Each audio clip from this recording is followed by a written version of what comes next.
What's up, everybody? Welcome to this episode of Chewin The Rag. Today, we are joined by very special guest, LOL Liver, LOL Liver, Sam, Silvio, whatever you know him as. Welcome to the pod, Liver, which I just learned, is Liver 2 minutes ago. I thought it was Liver this whole time. Hey, everyone makes the same mistake, man. It's cool, man. I like it. I love it.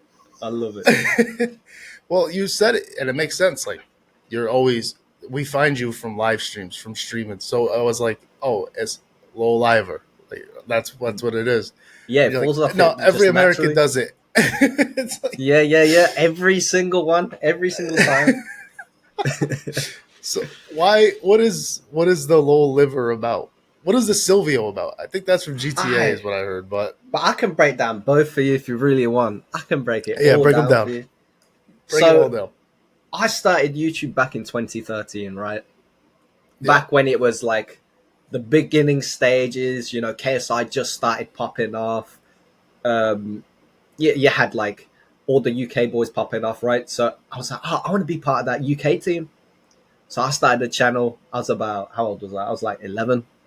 And me and my sister were in our room and she was like, oh, you're always popping jokes. You're funny. Everyone loves you for like your comedic like attributes. I was like, oh yeah, man, that is funny. She goes, it's like, you should call yourself LOL, like laugh out loud. And I was like, it's unique. I don't mind it. And she goes, and because you live that way, you should be called LOL Liver. I was like, sure, why not? So I just ran with it for how long now? 12 years. I just ran with it. So it's been LOL Liver ever since, but it's been adapting. I have seen it. It feels like different Marvel comics. You had comics back in the 60s, 70s, 80s. They just changed the names of everyone, man. I don't mind it. Yep. I'll take the name change. You get me? And then the Silvio is a whole new, like, it's almost, I want to say it's like a personality thing. Like, so me, DeAndre, of course, you had him on a podcast before. Yep. And you know Rizzo. So me and my boy originally 4 years ago, 4.5 years ago, wanted to get into like GTA roleplay. There's like a whole backstory why I got into it and everything. But we'll just break down the Silvio part. We joined a month before the wipe of a certain server called High Life. It's like a UK server, but it's got a bunch of US players, UK players, like everyone just enjoying time. It wasn't too serious back then. So we used to mess about. We got banned a few times. We was learning the ropes, you get me? We got beat up by cops, and we didn't realize that it was so unserious because the wipe was just a few weeks away, like 3 weeks away. So we was getting in trouble, everything. And then when the wipe happened, me and my boy were confused. We just went, you know what, let's start a new identity. Let's start a group called the Cartier family. I was like, yeah, I like that. He's like, yeah, that is cool, right? I was like, yeah, man. And then he's like, because I joined a group a week before the wipe called Blue Reapers. And one of the boys there, he was sick, man. I love him to bits. He helped me through a lot of things during the joining process. And I managed to skip so much because of what I did for them as a group in such a short amount of time. And then I low-key backstabbed them from when I started my own group called the Cartier family. So my boy, he goes, my name back then was Steve Seeds. So I was like, okay, yeah, man, that's just a funny name. It's SS. Like my real life initials is SS, so I can roll with it. And then he's like, call yourself Silvio. It's another S. So it's like, it's a mix of his auntie's name and his granddad's name or something like that. I was like, okay. I like that. I like that a lot. And then I think 2 weeks later, my boy quit, and I ran into Dre. He started a group around the same time, or I think a few weeks after, and this group was like, it wasn't too known, but it had like 3-4 members in it. My group had about 6 members, but we were more like a bodyguard type. We'd go join other groups and bodyguard for them, and like we had connects. But then I had some unserious members I had to kick out, so we got knocked down to like 2 members. And then Dre, it was just me every day in the server. He sent one of his higher ups to come recruit me and like keep an eye on me. And they were like, we want you to join the group. Like, we've seen what you've been doing. You've been doing a lot for this group. You've been doing a lot for this group. We know you've got your own group, but we'd like to merge and like see where it goes. So Mm. it went from a more role play business style merge, like into after a month, a full personal connection with Dre. Dre didn't like, from what I heard, Dre didn't mess with me much until we started speaking through Discord. Yo, And I was just known as Silvio since. Like, my personality, it was goofy. Like, in the server, I was serious. But then in the Discord, because of that like personal connection we had, I turned goofy, I turned yeah, unserious. And he was like, "This yeah. is Silvio, man. Everything like that's goofy is Silvio. Anything that looks stupid, it's Silvio. Anything that looks funny, it's Silvio." So that personality thing just grew up from there. Okay, okay, I like Yeah, it. yeah, yeah. That GTA roleplay stuff is serious.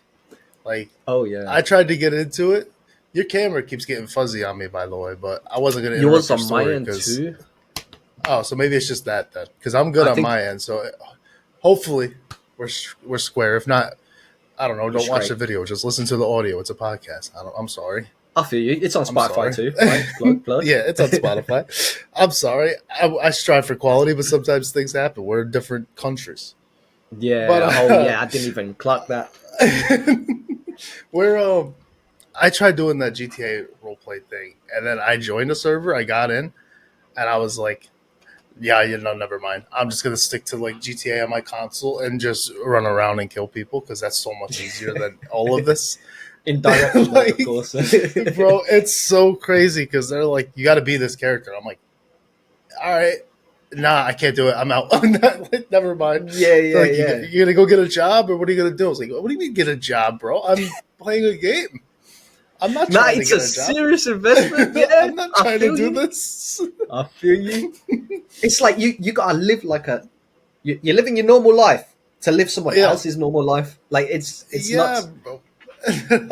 like if you get arrested, there's like rules for after you get arrested. You can't get in trouble more than Yeah, this many times. You can't. I'm like, bro, this is crazy. But people are yeah, into it, and I've seen people like take that shit serious. And I like the people that take it serious because that's what the whole thing is. I just couldn't.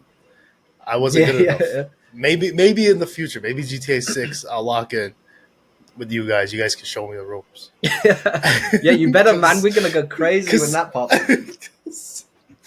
I could not do it. I was also by myself. I think that doesn't help. I'm trying to learn it by myself. I was like, Mm, nah. Somebody that I knew, like I had him on the podcast and whatnot, and he was already kind of established, but he wasn't really doing it anymore.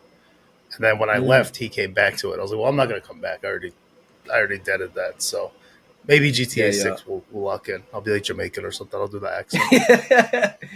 Bomber clutch, you pop up. Hey, Go on, bomber Bradley. clutch, it's chewing up here. You get me? I love it, man. Nah, do you know what's funny Bro, though? I popped into your stream and you was throwing patois like great. I was like, this guy. And not I only were could, you throwing patois like a white guy, you were throwing patois like someone from the Yams. You get me? Someone from Yard. yeah, I was like, what? yeah. I'm not like good off the cusp, but if you type something out and I gotta read it, like, I'm in a pun, say. I could like I could read it pretty good, but Yeah, I yeah, can't yeah. off the cusp just start. I could do the wagwan and I could do the medea, but it's like that's all I got. I had a Nah, nah. Jamaican dude named Dwight at my job a few years ago, so he Mm. was trying to like teach me the slang, and I lost all of it, but I got the wagwan and the medea down still. Yeah, yeah, Or yeah, bro. I you'll get me love minnow patois. carry my. Well, no, yeah, minnow carry. It's just like it's fucking so insane. I love patois too. I like TV shows that where it's like done really well and you can barely Oh, understand it if you're a white guy who doesn't watch or understand it. I love reggae. I talked about that with you. Like yeah. I'm into it. I'm into it heavy, and my son likes it, which is even funnier because he's a 5-year-old white boy, and like it'll come up on Spotify, and I'll try to skip it because I'm just like whatever. We were just listening to this the other day. I'll try to skip it. He goes, "No, turn it back," and it's like Yellow Man, and I'm like, "Bro, what am I raising?" I love that, man. That's sick. That's sick. Yeah, people get confused about this. Like, I have the same issue. So people, my background, obviously I'm white in color, right? But I'm Middle Yeah. Eastern, Yep. so I'm Mm. I'm a mix of North African. I was born in Yemen, but my mom, she's Moroccan. My dad, he's Danish. So I got a lot of the Danish orientation, right? So everywhere I've gone on holiday to visit Yeah, my family, they're all right. brown, they're all black, and I get mixed. Like we go play basketball in Morocco or something, and everyone's around. They're like, "Who's this white guy?" So everyone gets confused. Or I'll be chilling with my black friends here in the UK because everyone I know is like Jamaican. They're from Nigeria. They're Yeah, from all yeah, parts of the world, and I love absolutely. sports. Sports is the best way to connect with people. So when I'm going out to do these sports or go to the gym or something, and we're listening to, like you said, reggae or something, they just see a white guy in the passenger seat just bumping heavy to some Yeah, piano, yeah, you know, yeah, bro. like it's crazy, man. No, see, I wouldn't even have known that. Like, I knew obviously you're one of the UK guys, but again, I only really know you from chat. I popped into your live now that you're going live on the TikTok Mm. a little bit more. We'll talk about that. But like, that's all I know you as. I wouldn't have known you from any other thing.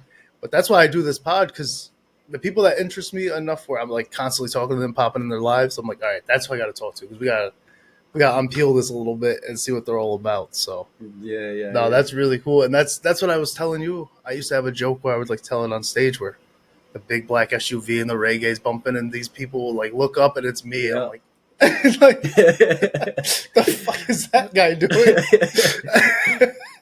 Yeah, man. I love the raw like content that you bring out, man. It's so Mm. I want to say unique, but I'm not. I'm also not gonna lie to your face and say that I haven't seen it before. Yeah, no, But people do it. you have like a very personal kind of conversation with these people that you have, like with DeAndre. I just felt myself like falling into the conversation. It's like, yeah, man. I remember DeAndre mentioning this, like memories started popping up, and I was like, bro, it feels like you were there in those conversations back then, Yeah, not even during the yeah, podcast, back exactly. then. I was like, you just rolling with it, rolling with it, rolling with it. Like it was nice, it was cool, man. I like it, and I appreciate what you're doing for your community. And I hope, like one day, when it does get big, you don't forget about us. Please do not forget about No, us. no. I mean, I'm literally like, these cards right here. These were all just given away last night on stream. Yeah, Like, man. that's I just gave every single one of these away. They're all scratched. They're no good right now. But like, Yeah, yeah. the conversation thing is crazy, because I Mm, do the same thing with people who are much higher on the old scale, like NFL mm, players, UFC athletes. I had an actor on the other day. I have an actor coming on tomorrow, and people don't people think I'm kidding. I do the same thing with them that I do with like streamers that get one view. It's like, I don't change my format for anybody. Sometimes mm. I'll have people that like are fans of these people ask questions that they might want to hear asked. But otherwise, I ramble. The episode that came out today was with Michael Shields. He's a horror actor. And in the Yeah, episode, I yeah. was like, man, I had something I want to ask you, and I forgot all about it. So I'll circle back to it. Like, you just got to be honest with him, because he knows too. Like, I didn't ask him any questions. I didn't write anything down. So you Yeah, even yeah. get the raw gist of like the bad parts of not of not scripting it, where you're forgetting what you're gonna ask. You're just ranting. You're rambling. You forget what you're gonna say, but then it all fits. It all comes right back together. So there's Yeah, good yeah. and bad to it, but I think it's important to just have like regular, real conversation and not scripted interview. It's gonna sound robotic. Yeah, yeah. It's truly amazing, man. Like I sometimes I see your shorts just pop up or your like Mm. clips. I'll just be watching them as well. Like that horror actor guy that you said. I think there was one that was posted yesterday or something that I saw pop up. I was just watching Yep. that through my following list. I was just like, this is sick. I like this. He does it with everyone. It doesn't matter who it is. It's just raw. It's personal. Like it's exactly how it should be. Not like you said, very scripted or robotic. Like it's Yeah, yeah. And it just sounds fake when you do it that way. To me personally, it sounds more polished. Definitely, hmm I'll admit that 100%. When you have something scripted and you can read it and you can go, it's definitely more polished. But I don't really care to be polished. That's just the truth. I don't. I want quality as far as like sound and video and stuff, which is why we are talking about the cameras. But as far as being polished going and saying like, oh, I can't say like, I can't say. It's in my regular real life conversation, I do both of those things. So Yeah. I don't really care that I do it on here. I'll try to limit it as much as I can, but if it happens, it's fine. That's just what it is. That's what we do. I don't Yeah, know. yeah. We're humans, man. That's just the thing. Yeah, Hmm. that's That's just our all it thing. is. That's all it is. You recently started streaming on TikTok. You were doing YouTube, I think, mainly. Was Yeah, yeah, that yeah. based on just conversation you had, seeing DeAndre's channel, or was there more to influence that? What made you come over to the old TikTok? So yeah, you're right. It is influenced by Dre. I'm not gonna knock him for that. That's like I have to give him his flowers for that. Like we Oh yeah, both was doing YouTube, and I did YouTube streaming. I think 5 years ago, right? And I streamed consistently almost every day for a whole year. Then my boy got arrested um, for a basically a murder charge, right? That he yeah. wasn't even a part of. So it's a false arrest. That ended up putting me into a depressive state. That's why I started the GTA roleplay, because I wanted to be outside of my real life and be into different life and like live sort of what chaos was in my mind through the screen. And I quit YouTube streaming, but I really wanted to get back into it. And then I seen Dre start streaming. I was like, oh, interesting. I stuck around for about a month while he was doing that. He wasn't doing numbers. I was like, oh, Dre, you got this, man. I was trying to be supportive, but also giving him like some realism too. I was like, yo, Dre, how long do you plan on doing it? Do you plan on marketing? Because everything's slow. He's like, yeah, I'm planning on marketing. I'm planning on this. But it wasn't like what I was hearing was just words, and I wasn't seeing Yeah, action. And he said, oh, but yeah. I tried to market here, and it didn't really pop off. But the TikTok's popping off. I said, TikTok. He goes, yeah, I'll open a new TikTok. So I went into the TikTok. I watched the I think it was because it was YouTube stream with the TikTok stream at the same time, but he was focused on Okay. the YouTube the whole time. So I didn't really clock that he was on TikTok until he started asking me get on the TikTok, get on the TikTok, get on the TikTok in his chat. So I went into the TikTok. Finally gave in because everyone knew me on the YouTube. I was being the same way I am on TikTok. I was doing it Right, on the right. YouTube. So everyone knew me on the YouTube. Then everyone started shifting from the YouTube as well, and it ended up being from like 7 concurrent viewers to like 2, just me and Marcelo. And Marcelo Yeah. was just there moderating. So really, it was just me viewing. So I went into the TikTok. I seen a bunch of people was there. I seen the lights go crazy. He was like, Silvio, you're built for you. You're built for TikTok. I promise you, you are built for TikTok. Your personality and everything is built for TikTok. I said, man, come on now. TikTok is. It feels like an easy way out. Like if you like Dre did create a new account, you get instant push by TikTok. So even then, my stubbornness, I didn't want to create a new account. So I ended up streaming on my old account because I didn't have enough time to create a new account. You know, I've got a lot of personal stuff going on, so I Hmm. needed to sort of push time to my side. I didn't want to be on time side, so I was like, Dre, I don't have time for it. I'm going to do it this way. I did it this way, and Dre still showed support, even though he wasn't happy with it. He still showed support. But yeah, the whole move was because of Dre, and it started to.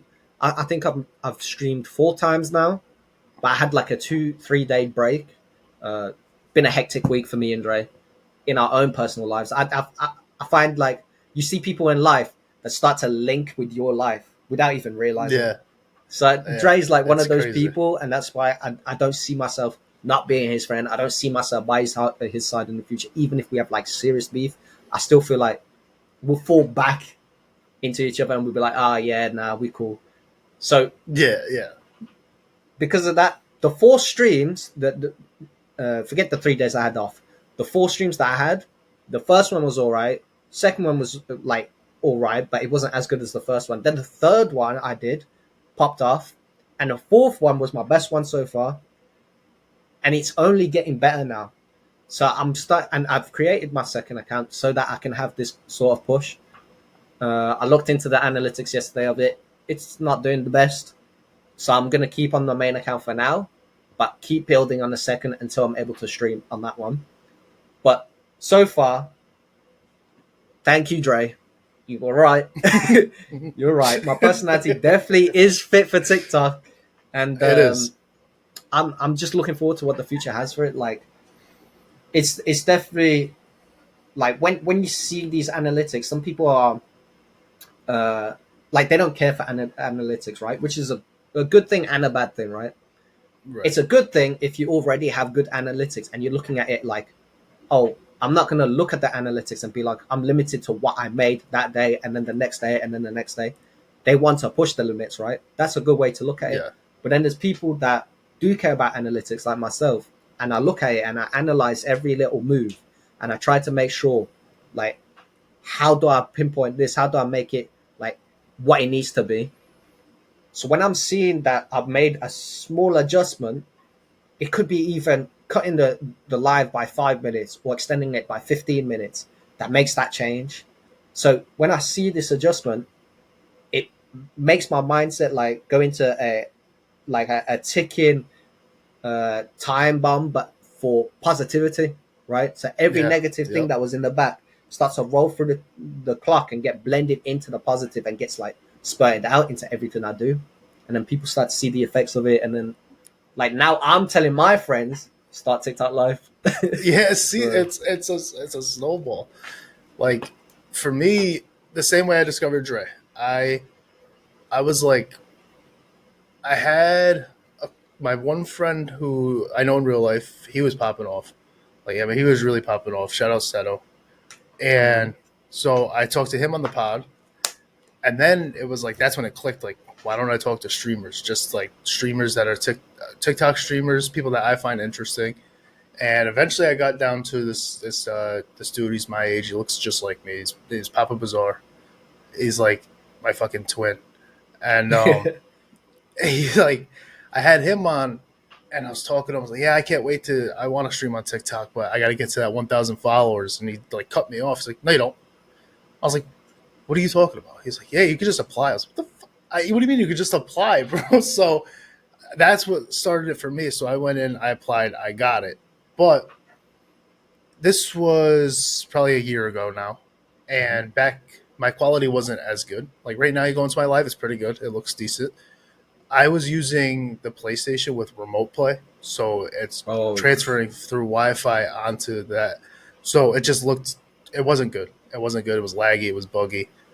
And then just recently, actually when I took this leave, so 2 months ago, that's when I got the capture card and I did it the right way and I got it all hooked up now. So shout out my guy Papa. That's kind of what he did for me is what Dre did for you. Even though yeah, shout I to him. didn't really know him, he just told me like you don't have to have that 1,000 followers. So you need to just apply. There's an application. I can send you a link, and he hit me with that link, and it's cool. It worked out really well.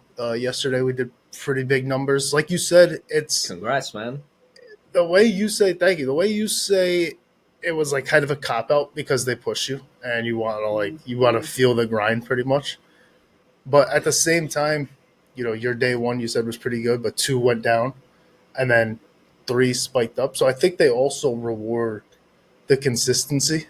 Like Yep. there was people yesterday who were like, I was like, oh, somebody shared with you? No, I found you the FYP. I was like, oh, okay. And I think people in Dre's chat, I think some of them might think that it's a money grab to say that coins equal visibility, but you can Google it. You can Google it. It literally is like an analytical proven thing that likes and Yeah, yeah, coins yeah, yeah. will boost you. And Dre's not somebody who's gonna just ask for money. That's crazy. It's like Yeah, yeah. same reason I wouldn't ask for money. It's just I don't. That's obviously you want that. You want the monetization. You want to be put in that for you. But yeah, that's not. It's a legitimate thing when people say like these coins do help me. They do get me on the for you, and I witnessed that myself when he came in and dropped crazy gifts one day. He was like, Yeah. that was the first time he popped into my stream. This was just like 2 days ago. And he doesn't really go into streams. And I was surprised, Nah. like, let's say DeAndre. And he's like, yo, and I was like, what is going on? And then he just went gift crazy. So I appreciated him. And right after he Yeah. did that, I had like four people like it was like all at the same time. It was like 4 people just walked through the door. So that's a legitimate, proven thing. And shout out to him for putting you on. I popped into your live. Yeah, I for liked it. real. You do. I saw you were doing what is it, Phantasm? It's a horror game. You had a Oh, clip of that, and Phasmophobia. then you were playing Phasma. Okay, Yeah, yeah, way off, way off. I just said the first thing. I was like Phantasm. What the? yeah. That's a Yeah, Disney. yeah, yeah. I named a Disney movie. Yeah. People are gonna look it up now. Oh, it's got Yeah, they're Cinderella, like. Snow White. Nah. But I saw you had a clip of that. You were doing the Battlefield 6 beta. Yeah. So is that your plan to just kind of do like variety stream different types of games and whatnot, and not just stick to I've one style?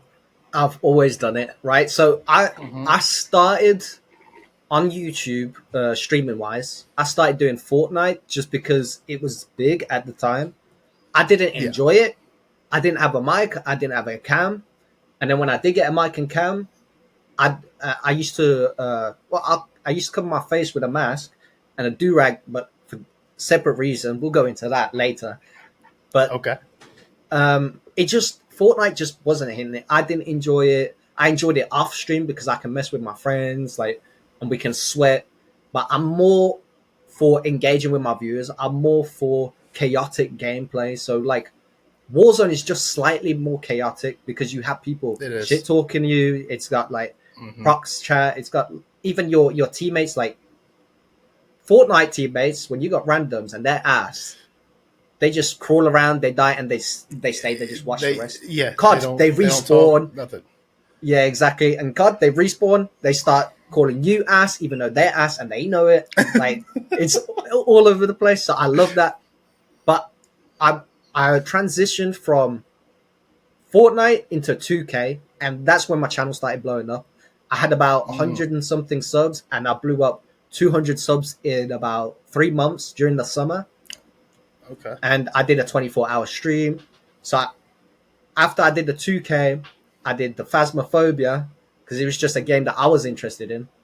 And that was popping off too. And it started branching me out to other kind of content creators and audience that like that sort of stuff. And it's not like usually when you transition and you're a small account, you don't get pushed. But that wasn't the case for me. I was doing 2K content, then having Phasmophobia people come over and enjoying the 2K content. So I was like, okay, then it's my personality. They like the way I rage. They like the way I shit talk. They like the way I act. They like my, because I always have friends in the background.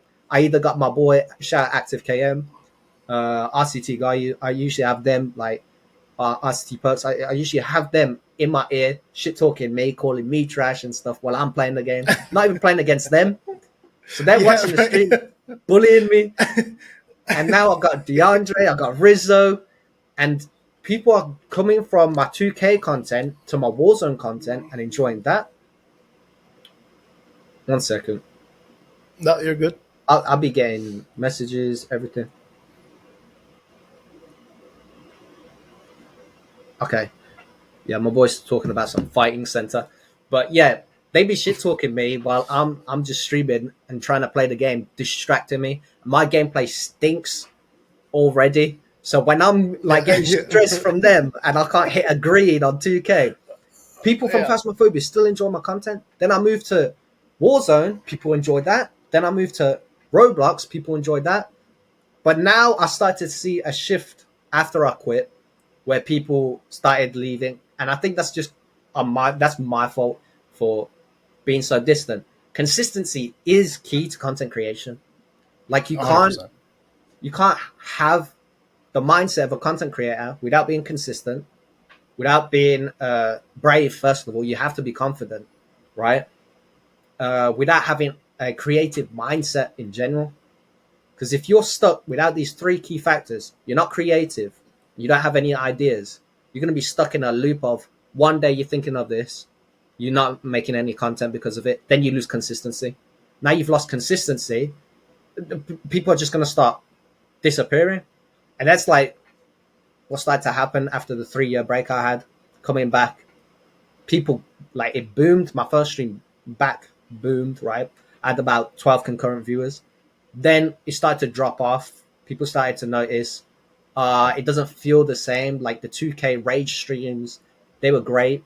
When you played like this game with the views and stuff like that.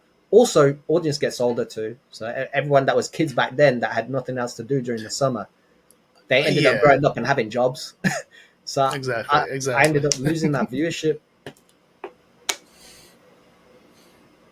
And that's what you said though is it's important. I mean, even me, right? I did my last episode before I really came back was in June of last year, not this most recent June, but of last year, I believe. It might have been August, but regardless, it was still summer. And I kind of just I came to a hard stop, and not because I wanted to. It's because I was moving the house around. I was changing these rooms, so you could check like my thumbnails. I think I talked about this with DeAndre, where like the background to each episode was different because I was constantly Mm. moving to different rooms as we got this house together. And it got to the point where I had to keep coming in and be like, sorry guys, we're almost back to it. We're still working on the house. Oh, we're still working on. And every episode, I'm saying we're still working on upstairs. We're still working on upstairs. And then instead of doing that, I just came hard stop. I said I'm gonna stop recording. I'm just gonna not put anything out. We're just gonna get the house done, and then we're gonna come back. And then I came back, and I had lost. That's not like a crazy amount, but I lost between like 5 and 10 subs probably from YouTube, and like those are 5 or 10 subs. Who knows if I get them back? Who knows if it was people that I knew in real life or if it was people who discovered me from Yeah. a guest I had on. And then they're like, oh, this guy doesn't even do anything anymore. You had this dude on and he's done. Let's just get out of here. So we're back up past 100. We hit over 100. So I'm Congrats, appreciative of yeah. that. Thank you. That's big. I think that's the most we've had. So it's good. But now it's like I go back to work in 2 weeks. Are we about to fall back off? No, I don't think so. But you do think about it. You do think Yeah, about it yeah, for because sure. I've been able to go really hard. I've been able to stream every day and every other night. It's one stream a day, 2 streams every other night. And I've been doing that for a little bit now, and it's grown. Everything like has gone up organically. And now it's like that schedule's going to change. We know you can't do it. You're going to be at work Mm. from 8 a.m. to 4:30 p.m. That's the full day. The day's done. You're not going to be able to, Yeah. and then you can't stream till midnight anymore because you gotta be up in the morning. How you gonna do it? So there's things I'm gonna have to think about and shift. But that fear of like that consistency going away, making your numbers go away, that is something you do think about, and you're like, how the hell am I gonna make this work? And I know I will, because what's good about right now is you're coming on. An episode came out tomorrow, or an episode came out today. Your Yeah. episode's scheduled for next week. And then I have 2 more people. One's recording tomorrow, one's recording Monday. So the next like 4 Thursdays are booked. I'm good. I know there's an episode the next 4 weeks. I don't even got to worry about it. I can just edit it and go. So, but the point being is that consistency and that fear of like falling off and not putting out content. I think as long as you have that, then you're going to continue to put out good content. Once you don't care and you don't think about it, like DeAndre said, you say it where it's like once the camera's off and you're off stream, you're still thinking about your stream. I think that's good. I think that means it's important to you and you'll Yeah. remain consistent doing that. Dude? What's up, dude? I'm getting bullied. What's up? It's a pod. It's not a stream. Huh? Are you crazy? Yeah, I'm crazy. Get out of here. What are you doing? You coming over? Bro, make sure you shut the door, okay? Hey, bro. Oh, That's great, crazy. But even stuff like that, it's like I'm not gonna edit that out. It's people, and that's what you get when you just do. You turn on a camera and go. You don't know what the hell's gonna happen. I had a paramedic up to my door. It was like I was recording a pod, and my upstairs neighbor at the time was going through something, and the paramedics came, and they came Oh, to the damn. wrong door. Dude just knocked on the door and opened it. I was like, paramedics. I was like, what, bro? What? You got the wrong house, bro. You gotta go around back and get upstairs.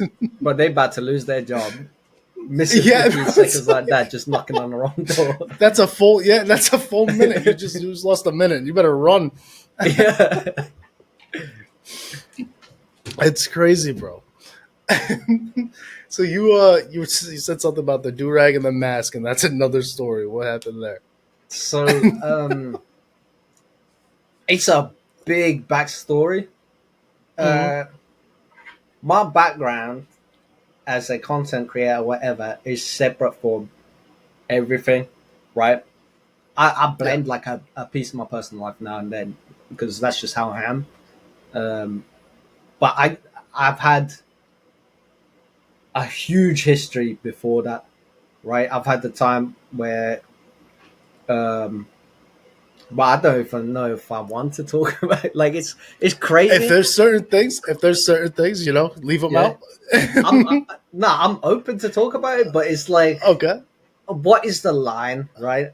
So my my my dad's history Mm, has a massive impact on mine.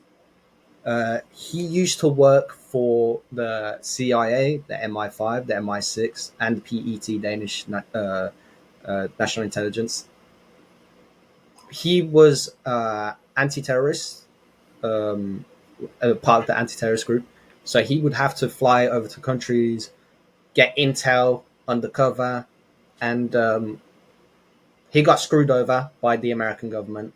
They owed him $5 million. They never paid up. They put him on a terrorist list. They blacklisted him from America, even to this day.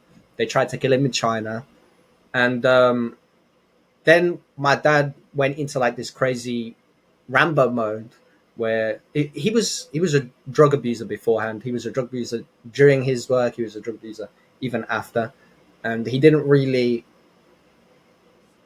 care as much for us. It was more like I need the mm, money now so that I can use it for this, so that when I'm on this, I can be happy and be around my kids. Or mm. most of the time he wouldn't. Most of the time he would take it and then forget, just disappear for 2 weeks. So Yep. he would get death threats a lot, and he didn't want us to post our names, our pictures, or anything on social media. So every time we had social media, it would be like under an alias name, or it would be like some other profile picture, like for example the sunset, right? Okay. And Yep. Yep. then and when we friended him on Facebook, we had to have private friends. We weren't allowed to have public people to come in and look at our friends group, and he had to check on our friends list. You need to make sure, okay, this person's from school, this person's a friend of a friend. Like he needed to make sure.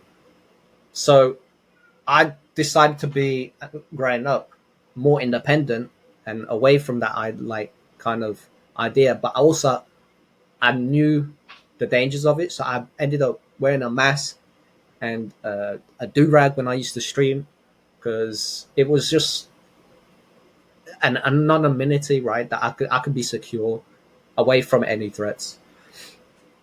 Whole thing is, I later found out this is why I stopped using a mask when a Dutch company, I can't say which company, I can't say the people Yep. involved. I can say that there was supposed to be a documentary based on my dad's life and my life and the comparisons between them. So this was like a full scale, Hollywood scale, millions of dollar production sort of piece.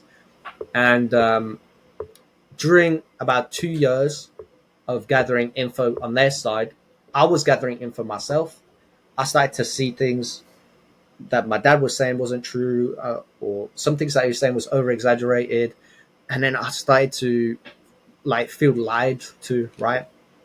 But I still have Mm, had love, and I still have love for my dad. This ended up causing a big like kind of static between me and my dad, and it ended up where to I say about a year ago he just cut me off completely. Well, not a year, like 8 months ago, he cut me off completely. I don't speak to my dad no more. I see it as a blessing in disguise because he was a virus to me and my family, and people were scared of his capabilities. And because of me distancing myself, I became more free. Me noticing certain things weren't true or exaggerated. Me meeting people that were threats were mm. kind of like, I seen their side of the story and I was like, oh, you're not a threat at all. Yeah. Right. This was just like some sort of like a seed that was trying to get planted in the back of my head. he didn't like the fact that I started to realize these things, so he cut me off. I thank God for it. Blessing in disguise. Still love my dad. If he was to reach out, I'm happy to speak to him. I hope he sees things a different way. But yeah, it had a massive impact. Now, though, I'm free. I'm able to do what I want. It's way more beneficial for me to be on the screen as I am now than behind the Yeah, mask, because people yeah, get to see me who I am. And it creates a more bonding experience with the viewers, right? Like Dre, he's very personal with his views. I'm the same way, but I'm because of my history, I lock a few things away. well, yeah, There's absolutely. who knows what happens in the future? Absolutely. Maybe because this documentary did get cancelled. He cancelled it because there was too Yep. much things that me and the people that were getting interviewed came out with that were like, okay, now they're starting to know the truth. I don't look like a hero anymore. Now I just look like a regular person that did really Yeah, good. right. It's like, Yeah, yeah. they did some really good work, right? Work that 99.99999% of people in the world won't do.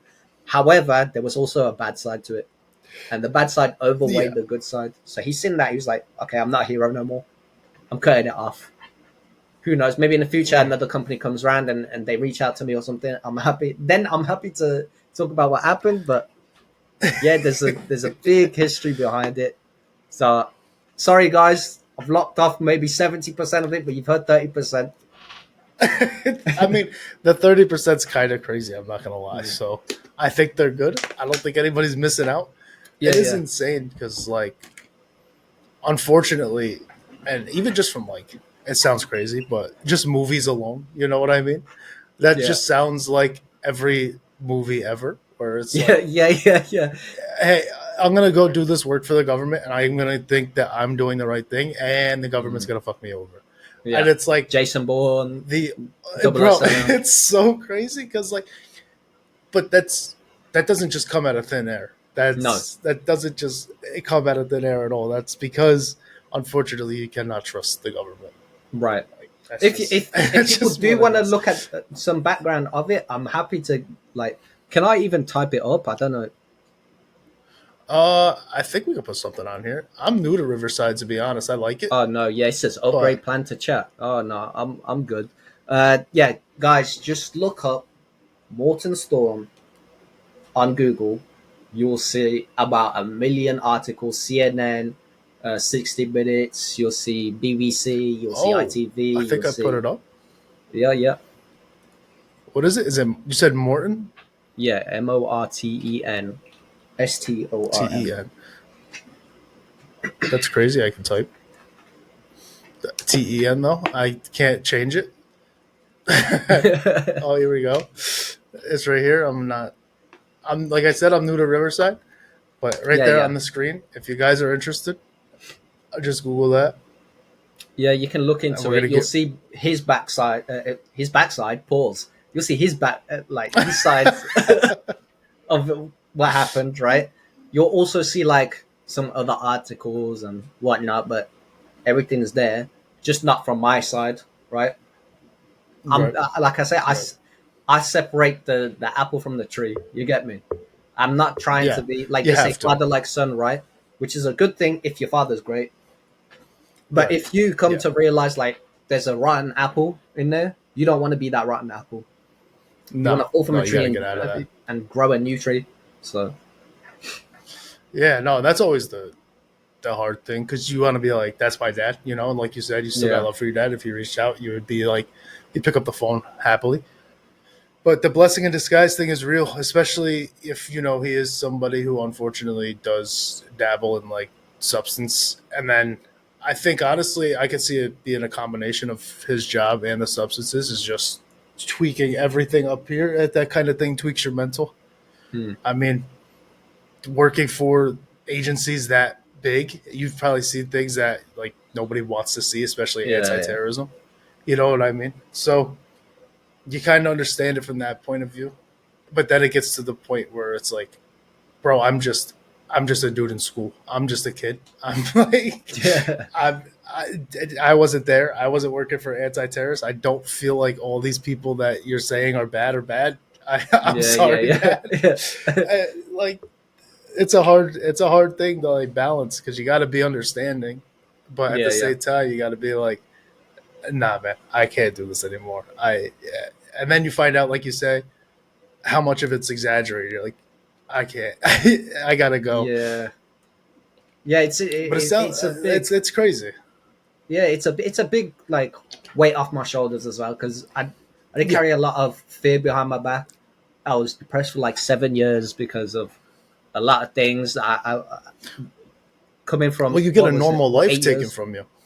Right, Yeah. right, right. I didn't really like. We went to Legoland, for example. We went to Legoland. I'm not Yeah. saying like I didn't have fun as a kid, but I definitely Oh didn't no, have no. the normal kind of capabilities with my father. I didn't Right. get to, you know, freely shop with my dad. My dad would always be like, "Stay in the car, stay at home." Or if we're gonna Mm. shop, it's me and he's gonna stay at home. Like, I never got to hold my dad's hand inside of the store and be like, "Oh, I want that candy. I want that candy." Yeah. Right. Right. Right. Right. Exactly. But Like I said, you know you do you get the certain aspects, but you get a lot taken away from you when it's like that. yeah, yeah, for sure. And um, talking about the 7 years as well, I mean, I guess it's a good transition. Um, it's still in the lines of like with my dad. Um, so a few years ago, I had moved from the UK to Denmark over some stupid situation. Right, I'm not even going to go into it because it's on mine. It's my fault for it.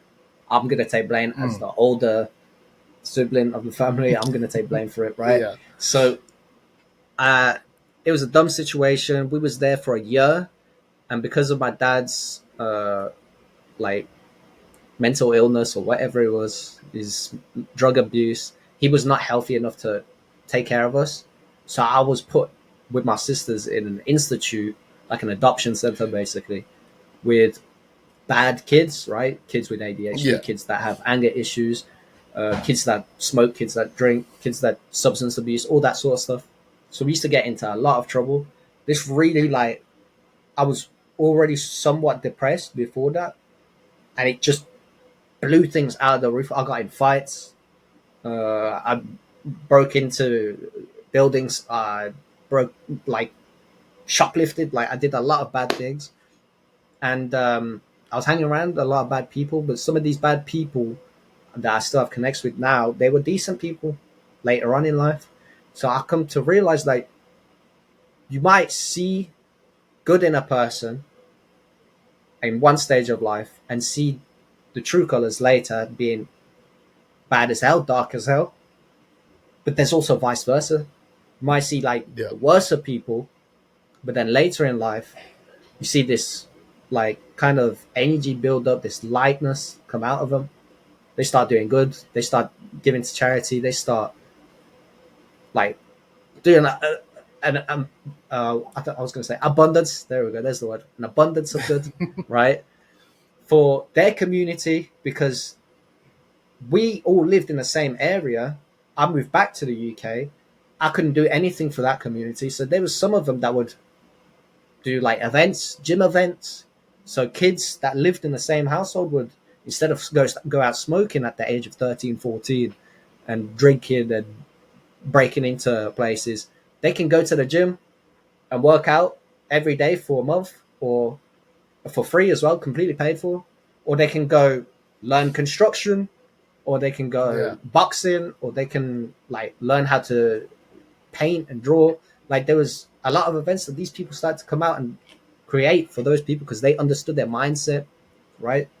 So it all goes back to understanding a person doesn't mean you understand a person. To understand a person properly, you have to really dig deep and find out what their bad side is and what their good side is. You can't just look at one side and judge them from that. You have to No. find it out as you go on. It might be within the first week. It might be in 10 years. These people I've known for 7 years helped me go through when I was going through a lot. And even though like we did bad things back then, we started to, like I say, find our true colors later on. Some of these people I've had to cut off too. Like I was homeless a year ago in Denmark. I went back to start a new life because my sister wanted to start a new life. I was there to support her. She couldn't handle the first month. She moved back, but I was stuck. I don't have a UK status. I'm not a UK resident. I don't have the passport. I don't have anything. I'm not a national. So I'm stuck there now as a Danish national from my father's side, and I can't go back because then I'm going to be put on a visa for 3 to 6 months and then kicked out of the country if I overstay, and I'll never be able to return. Right.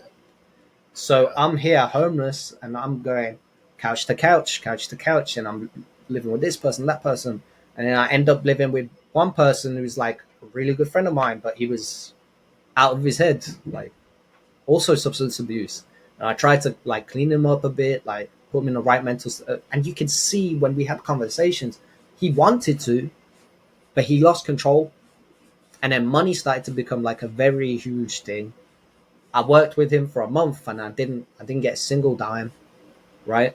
We were doing insulation in the roof in 98-degree Fahrenheit weather. Yeah. Fiber, asbestos, fiberglass, everything just all in my face, getting cut up by metal ventilation pipes, and I didn't complain for that. I enjoyed it because I was there with some people that I thought were really good friends, and we were all like getting strong, working hard and drive. Like we had a drive, but then it started to become an issue. I wasn't getting paid.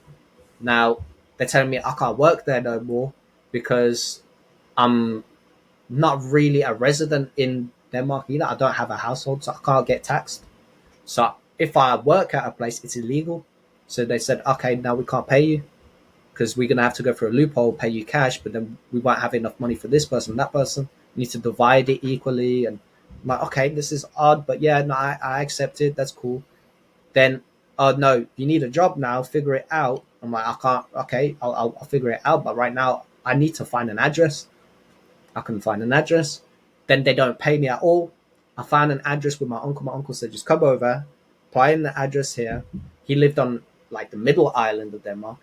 And I will cherish his family for the rest of my life because they helped me years before I even knew them. They helped me. So they started helping me figure things out, look for work. I didn't end up finding work. I ended up moving like 2 months, 3 months later, right? Back to the UK. I said, screw it, I'm going to go back and I'm going to get a visa beforehand. And I got my visa. And then when I got my visa, I got my residency like a few months later. So I'm grateful for that. I'm grateful things worked out because they're the ones that planted that discipline seed in my head. They said, no one's going to do it for you, no matter how much they say they will. So it's either you go out your way to do it, you be lazy, and you're going to get kicked in the ass for it. So they made me do a lot in the household without telling me. They said, all right, so we need this done. I'm like, okay, cool. They're like, you pick and choose when you're going to do it, but it needs to be done at this date. Okay, cool. I do it. And they're like, you see what discipline does for you? Because if I told you you're going to do it today, you're not going to do it today. You're going to do it tomorrow. You're going to give an excuse. You're going to be like, I'm tired today. I got a headache. But if I tell you it needs to be done at this date in a week, you're going to do it now to get it out the way. And then you're forced to have discipline.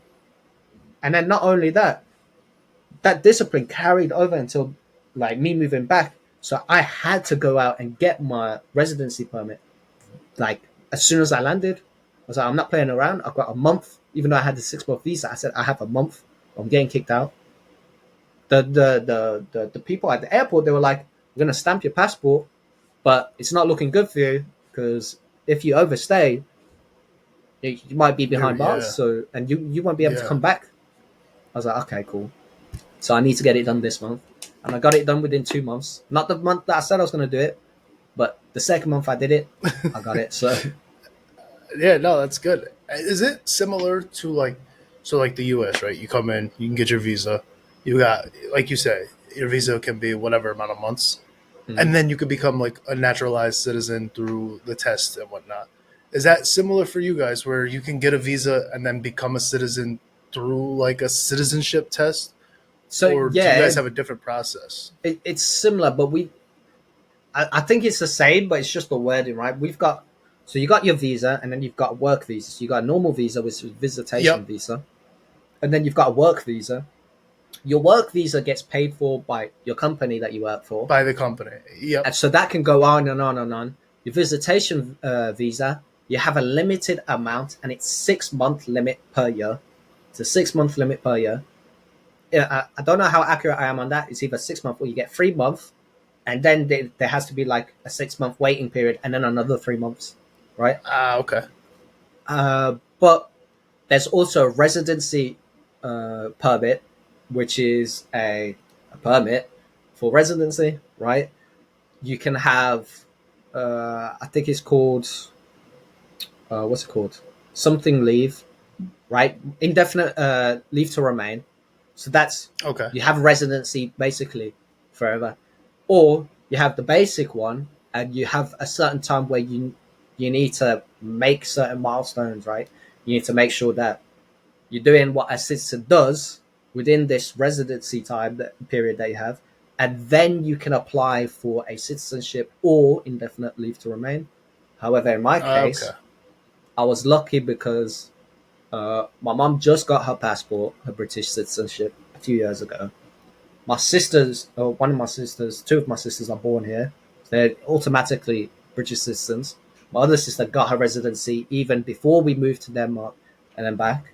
So for me, I just had to prove that. I just had to prove that my family are British citizens. And when I did, I got my residency sorted. Uh, and then they released a law, a new law, thank you, because you could have done this earlier, where if you have a residency permit, you instantly get residency if you're an EU citizen, and I'm an EU citizen. So I Oh said, wow. like, you could have done this way earlier in my Yeah, life. Like, you could have saved me a lot. oh my days. It was, but hey, it happened. I'm grateful for it. I learned how to be disciplined. I learned how to do things my own way. I learned how to also like find the trueness in people and Yeah. understand loyalty as well. Yeah, I think having to do it the hard way, where you're Mm. like, they passed this law after I just did this. What the hell? I Yeah, think having to do it the hard way teaches you a lot, especially having, I believe you said it was your uncle, yeah. having somebody like him be like, you gotta just, you're at a certain point now where you need to just go do it. Nobody can hold your hand.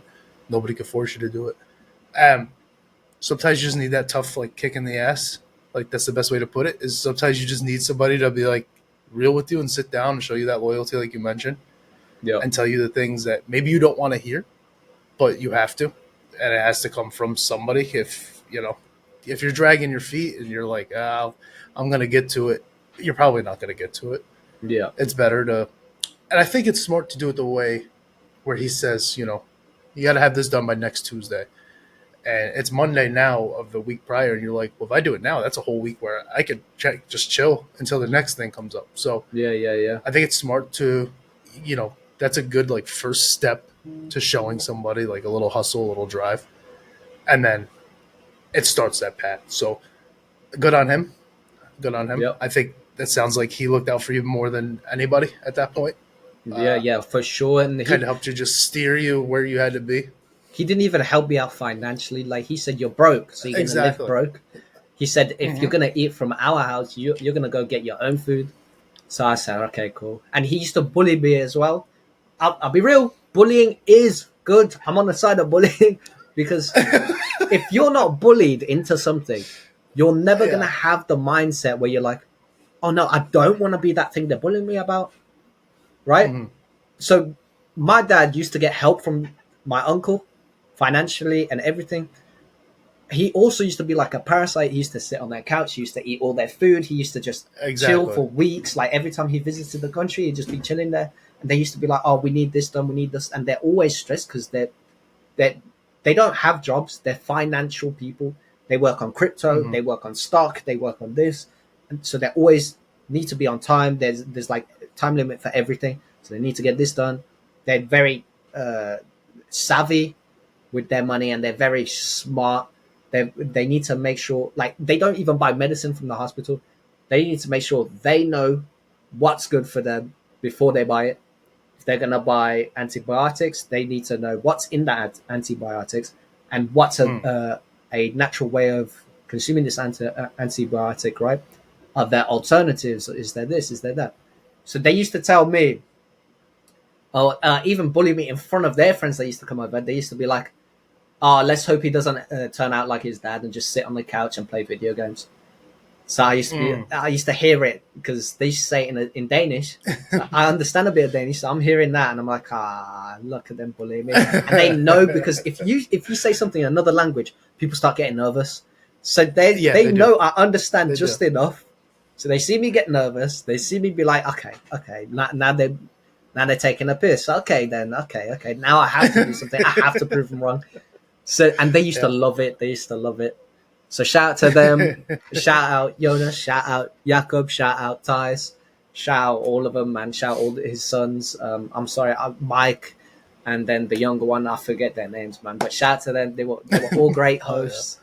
I loved every bullying moment. I loved every push. One of my favorite that I tell my friends all the time, which is one of the reasons like I'm really heavy in the gym now, is in front of some guests. My uncle goes, "How many?" Just out of nowhere, "How many push-ups can you do, Sam?" I'm like, I can do like 10. And he goes, "Look, you can do 20, right?" I'm like, "Yeah, I can do 20." And he goes, "Okay, do them now. Do them in a row." So I'm like, "Okay." So I start doing them, and he goes, I'm getting to like 15. I'm tired, right? And he's like, no, keep going. Don't be a pussy. Come on, keep going. Well, your arms are going to break. Yeah. Like, what's going on? And I'm going, I hit 20. And he's like, and I'm like, I'm about to get up. He goes, no. Why'd you stop? You can do more than 20. So I push. I'm at 25. And then my mindset's like, okay, I'm going to get to 30 so he can shut up. And he's still going. I get to 30. He's still going. I get to 41, 42. And I'm shaking like I can barely lift myself. And he's there. If you don't push, I'm going to kick your ass. If you don't hit 50, I'm going to kick your ass. I said, okay, then I'm going to have to go for it. So I'm going. I hit 40, right? I'm 49. I can barely get up. So then I hit, I'm 39. I can barely get up. On 40, I hit 40. I genuinely can't get any lower. Like, I just fall to the ground. He goes, all right, I wasn't actually going to beat you up, but like, see what your mind can do. You said you could do 20, right? You struggled, and then you pushed through the struggle all the way to 40. Now, every day he will call me or message me, and he'll say, "How many push-ups have you done today? How many push-ups?" So, yeah, that's so great. Good. I used to, I remember one day I was downstairs. We lived in an apartment, and I lived on the second floor. And, like, my best friend lived on the first floor. And I was in trouble for something. I don't remember what. I probably got suspended for fighting or something. And my dad wasn't home. And I went downstairs and I hung out with my buddy. And then he comes home and he goes upstairs. I'm not in there. And it's like, what the fuck is he doing? He's on punishment. He comes down. He knocks on the door. And he's like, what are you doing? I'm like, yeah, I forgot. What do you mean you forgot? And it's like, you didn't fucking forget. You're in trouble. You know it. And he's like, give me 20. And I'm like, huh? Like, give me 20. And he had to do the push-ups. And he's like, all right, you're good. So it's like those things like that. And he's not even like that kind of parent. I don't know where that came from. But it was just like, you got to pay. You got to do something. How are you going to do it? So it was like 20 push-ups and you're good. And I don't know what it is about push-ups, but it's so like emasculating if you can't do push-ups. Yeah. If you cannot do a push-up, it's like everybody looks at you like, that's the one thing I know I definitely can do. We can do push-ups. Yeah. It's a weird thing with them. And I don't know if it's because like military, the way it's like described in movies where it's like drop and give me 30 and they drop and give us 30. Push-ups. Yeah. It's like the most emasculating thing. If somebody says, give me this amount of push-ups and you say, I can't do it. It's like, yeah. I've got a friend that is exactly the same. He can't do more than 2, I think, right now. Oh, really? And he every time we ask him, come on, how many can you do today? He instantly, like, you see it in his face. He's like, oh man, I don't know. It's a weird thing where if somebody can't do it, I have to be able to do push-ups because that feeling where somebody asks you how many you could do and you freeze, you can't just give a number right away. I'm not sure. It's crazy. It's like I could probably do 10, and they're like, you probably could do 5 then. If you jump into 10 is a lot. It's crazy. I've been beat up in a cage in front of family, and I would rather that than somebody tell me to do push-ups and I can't hit the number they give me. Wait, so you used to do cage fighting, you said? Yeah, I did a little bit. I did a couple amateur fights. That was fun. That was fun. I didn't say I won. I said I did it. I did it. Yeah. It was, it's a weird thing, definitely. So my very first one, I lost in like 26 seconds, and Oh, I just rolled off the couch and said, "I'm gonna go fight," and I lost like 50 pounds, made the weight, and went and fought this mm. guy with like very little training.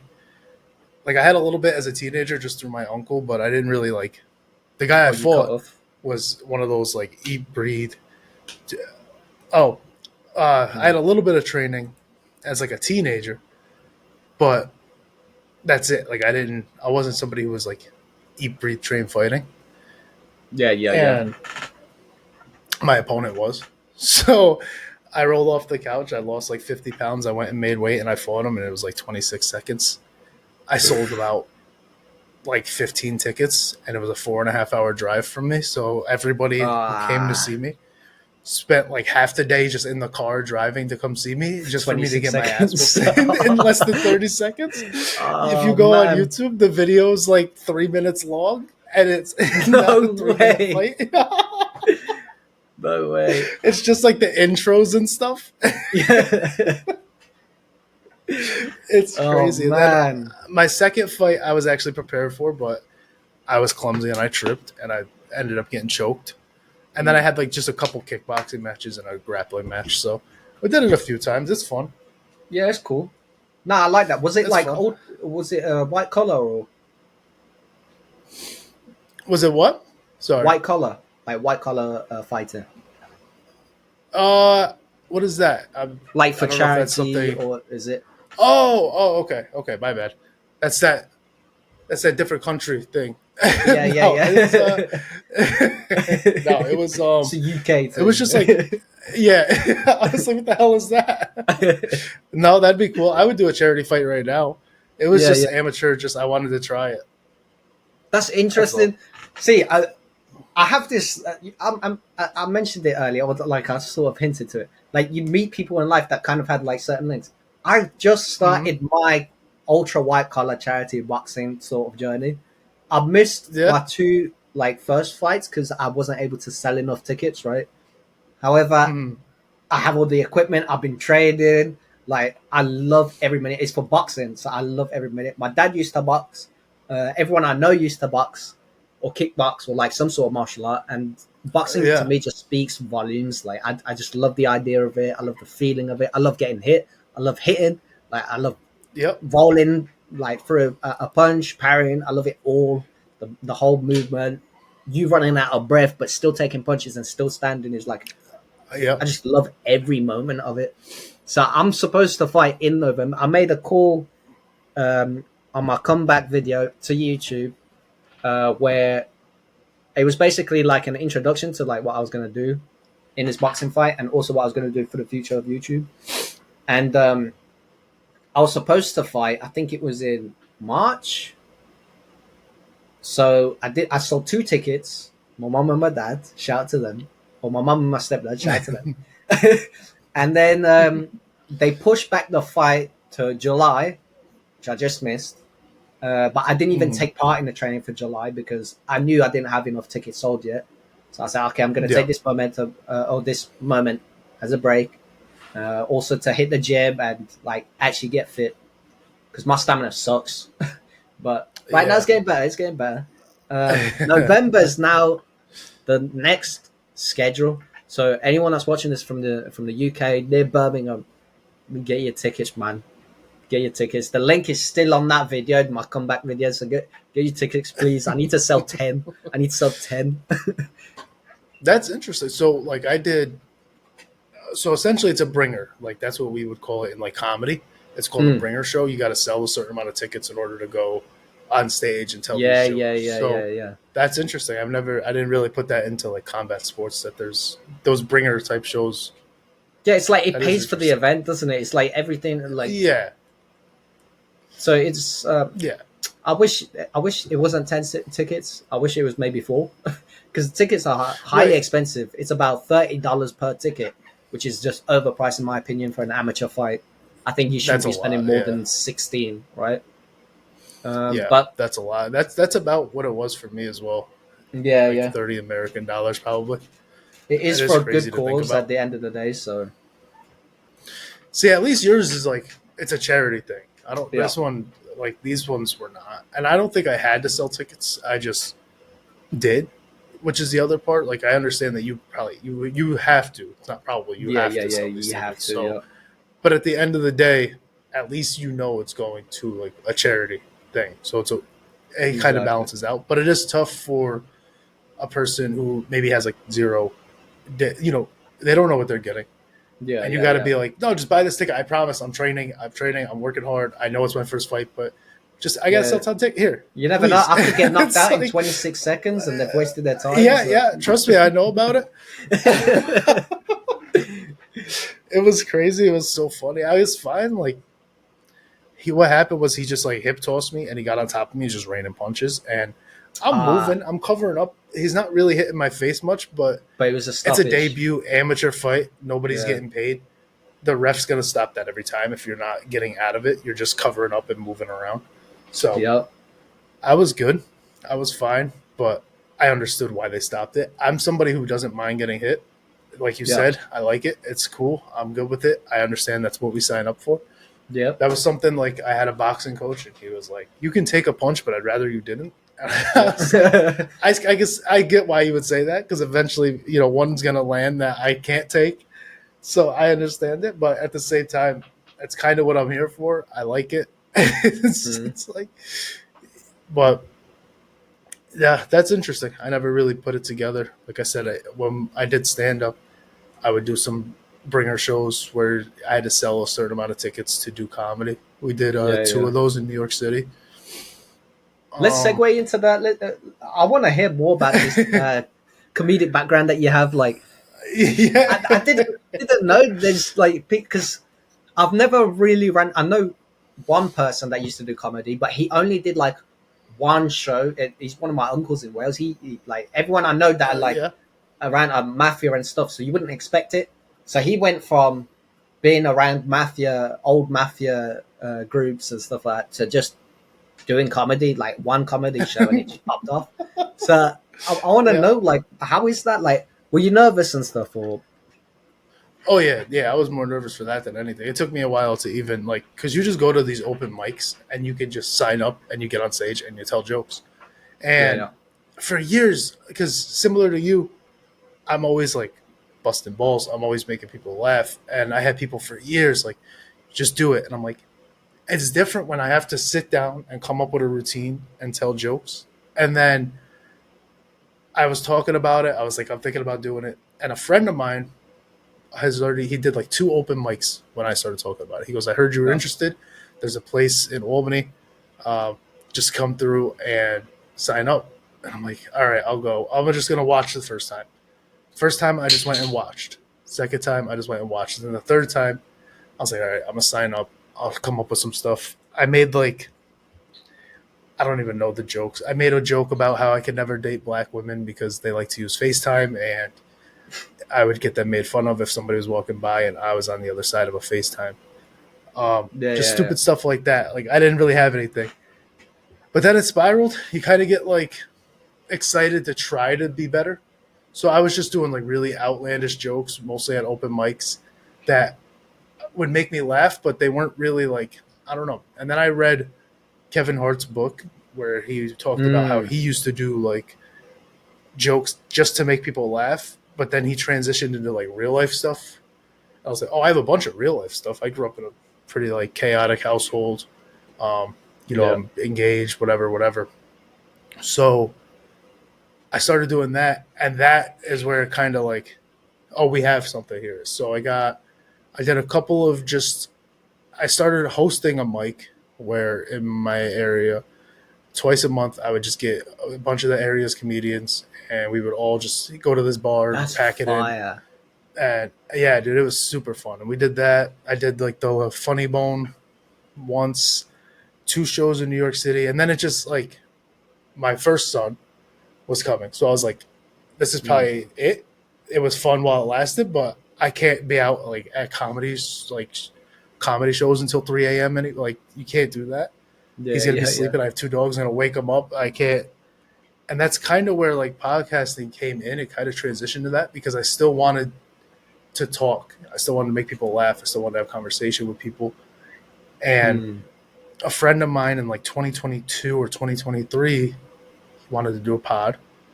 And I was like, yeah, let's do it. We did a couple episodes, and then he got real flaky on me where it was like, I think I talked about this maybe with DeAndre, where it would be 4 p.m.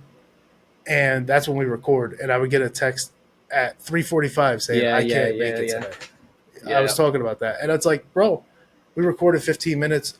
My wife already made plans with my son to like empty the house so that we could do this and get this thing done. So I eventually cut him off and then started this, where the solo episodes are fun, but then I was like, why don't I try to get guests and I could still have somebody to bounce off, so we could still make jokes, we could still laugh, but it's my own thing. It's almost like every guest is my co-host now, so it's super like it's really fun to do it that way, and I'm appreciative of him kind of pushing me to start one with him. But I'm definitely more grateful that I was smart enough to be like, we got to dead this. We can't keep this going. I want to kind of take this serious. I want to push this thing forward. And I met a lot of cool people. You know, yourself, you're on here. You're not even in the same fucking country as me. I'm all right. A lot of like, I met like a lot of cool people doing it that way. Yeah, you better be all right, bro. This is definitely the earliest pod I've done. And it's so funny because naturally we did it after the giveaway last night. And I didn't even end my stream till like 1 a.m. And then I stayed up because that Steam thing I was telling you about. I stayed up till 2, just 2, like messaging with this person, trying to get this thing right. And then I was like, now I can't sleep. My adrenaline's up because it was like a fun thing. People were complaining. I was like, damn. And then I'm sitting there, I'm like, I got to record in 5 hours. It was crazy. My bad, man. I wish I don't mind a thing, man. I know. It'd make everything easier, but no, I don't mind at all. I would never reschedule, like, unless like an emergency came up. Me staying up too late because I want to do giveaways and hang out on a live stream, to me is like, you're gonna pay for it tomorrow when you're tired, but you chose this. That's on you. So I don't mind at all. I had a lot of fun doing the live stream. I had a lot of fun on this pod, so I'm good. That's a twofer for me. Yeah, but I can tell you've got a lot of drive, you've got a lot of determination. So I respect that. I respect that completely. Yeah, no, absolutely. I think we just keep driving it. But I think both of us, Dre, I think everybody that is constantly doing this and using everything that he's had a little bit of a past, you've had a past, I've had a past, and then we're just kind of all focusing it on, just focus it all, turn it all positive, turn it under this, show that drive, and just grow it. So for sure. Yeah, man. I appreciate you just coming on and chatting with me. Nah, man, I love it. I love the energy as well. Like, it's not. I've had, like I said, the documentary people. I've been in interviews and everything. So I see like the scripted version, and it is more like streamlined. Like you can be like boom, boom, point, and it gets things done quick. But it's also boring, right? I'm sitting there watching it, or I'm sitting there being involved in it, and I'm like, okay, you've asked me that question. I've answered it. Now you're asking me the same question in a different way. How am I supposed to answer it? It's like, what do I do at that point? Yeah. It's I think it can be jarring. Yeah, with this, you're allowed to be more free. You could sit here. I could sit here with my arms crossed and just listen to a person on the other side talk for 30 minutes, and I'm good with that. Like, you allow people to be free. You allow people to kind of just like unpeel a little bit. It's also more comforting. Yeah, I think if you can have that natural conversation and be yourself, you're like, all right, this is a cool environment. Let's just go. And even you're like, I don't know how much I could say. It's like, as much as you're comfortable say it. There's nothing that I wouldn't let somebody say on you. And then you're like, that you got 30%. Like, damn, that's 30%. That's a heavy 30. Hey, it is also like an introduction. Like if there's any part of this sort of podcast that anyone wants to know more about, feel free to hit me up. Feel free to hit Chewin up. We can run back another podcast. Like, I'm down for it. Exactly. Like, anything genuine. I'm a very I want to say autistic, but I'm not autistic, but I'm saying an autistic person when it comes to categories, right? Like if someone wants to know something in depth, I'm gonna go out my way to figure things out and just be like, oh, okay, let me make sure like this information they don't know about, so that when they hear it, Yeah. they're interested. They're like, oh, I never knew that. You get me? Also, if it's something to do with me, I'm not gonna just repeat the same. Like I can repeat the same story, right, to the same person, but now I get bored of it as well. So I'm gonna start to detail things, right? So my first introduction about telling someone about me would be like how I did. I'm just going to mention 30%, right? The next Yep. introduction, I'm going to mention Exactly. the next 30%. After that, it's 40%, right? You get the finale. It's 40%. Everything's out there. There you go. You've watched 3 parts. Enjoy it, man. Now you got all the information. Don't text me about it again. I'm going to sleep. Yeah. Exactly. You know? Exactly. And that's something that's like difficult for me because when I don't have a guest on and I'm doing solo episodes, you know, not everybody's been here since day one, but the ones who have, they might hear the same story 4 times. Yeah. You know, that 26-second story. Yeah. I've told it on other people's podcasts. I've told it to guests who've come on. And it's like, I'm sorry, but these people don't know me like you know me from day one. Yeah. You might find a different story now, like, or now you get to hear this person's story. Like, yes, you know mine, but now you know Livers as well. So Yeah. it's a win. Hey, Win my lose at name. that point. It's I fixed it. I fixed it. There's another name I want to talk about. So what's breadstick about? All right, buddy. I'm about to leave. Nah, this guy Rizzo. By the way, have you seen Rizzo? Have you seen Rizzo? Yeah. Rizzo looks like me. Like it. Okay, there's a few differences, right? But the guy looks like me. Okay, he's taller, but he's a fat version of me. Like I don't want to hear nothing about breadstick. I'll go to the gym. Look. I'm sleeper build, right? I look skinny here, man. I turn to the side. Boom. Like, come on. Like, ain't no breadstick, ain't no candlestick. I don't want to hear none of it. No Ghostface Killer on the screen, bro. Because of my $10 Amazon cam or my $5 ring lights that I got going on. I don't want to hear it. Nothing about breadstick. I don't know nothing about Olive Garden. I don't want to know nothing about Olive Garden. Like, leave me out of it. But sponsor, I had that thing if you chambered since. Yeah, I had that breadstick question chambered. That was the only one that was planned. Nah, I like that. You guys were going crazy yesterday. I was dying. I was sitting man. there. And you guys are just arguing back and forth, and I was like, "Oh, they're just going." It's the chat like gets taken over at some point, and it's so funny. Man. It's like shot so after funny. shot after shot after shot. Yeah. It's like liver Rizzo, and then you get like one person who sneaks in, and they're like, "Oh, good headshot." Boom, that's buried again.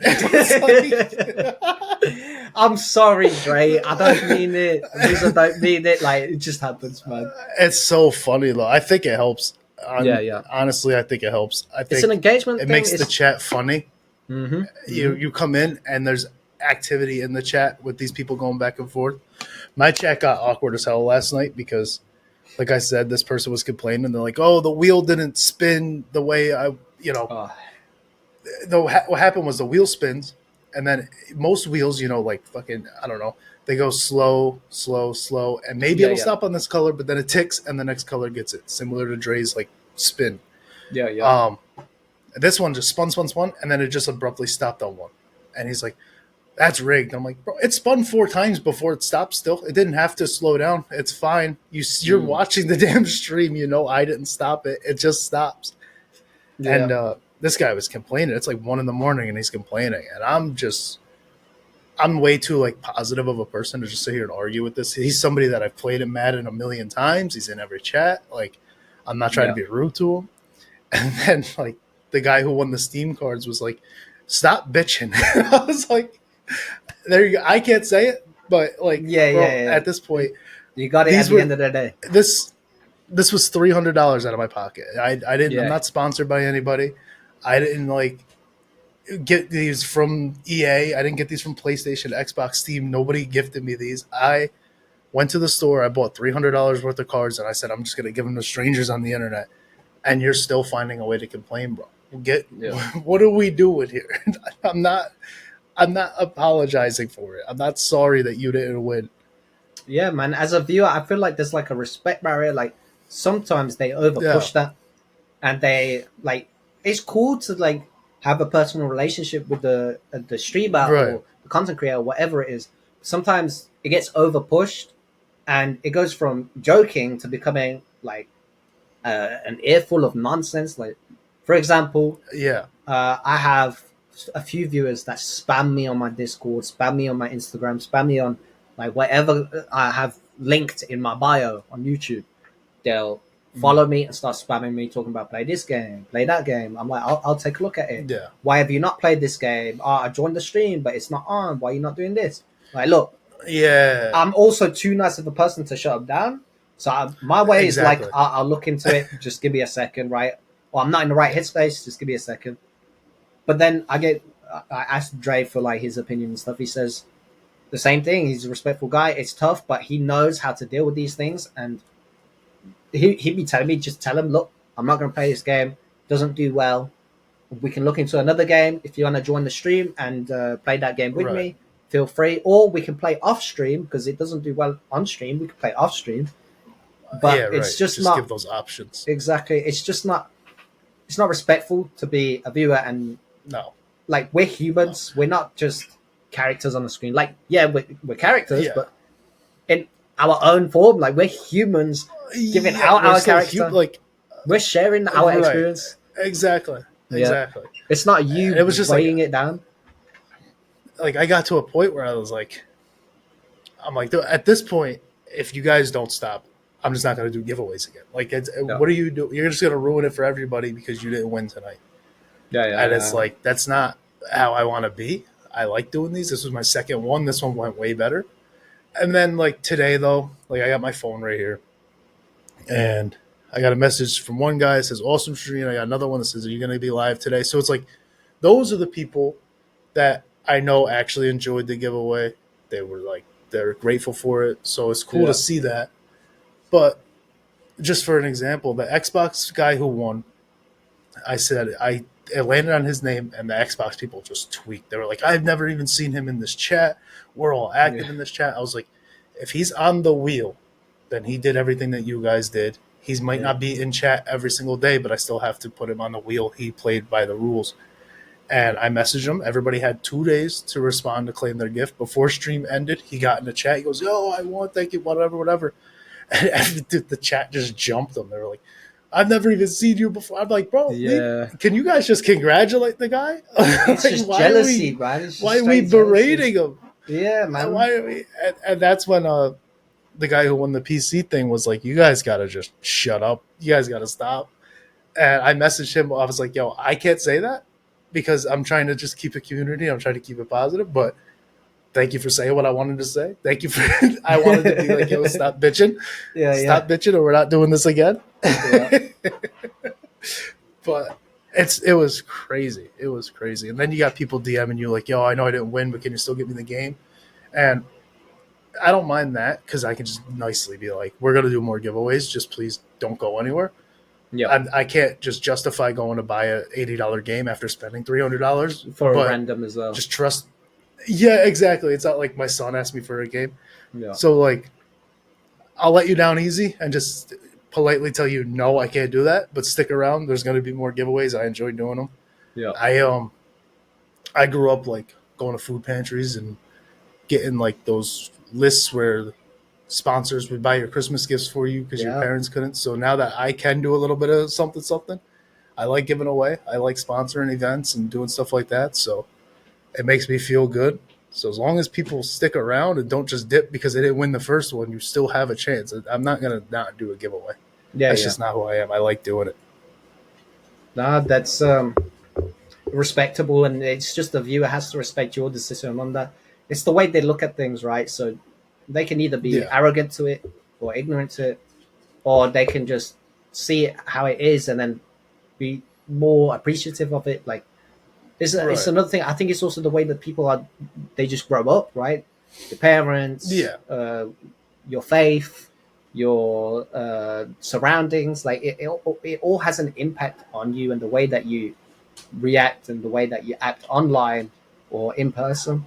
So, to those people, I say find God, because if you find God, You know how to respect yeah, do people. something. Yeah, exactly. Yeah. Like disrespect it. If you disrespect someone, you disrespecting the big guy up there. Like, so for me personally, as a man, Figure it out. I'm not for it, man. I'm not for it. Yeah, figure it out because you're disappointing the Lord now. Yeah.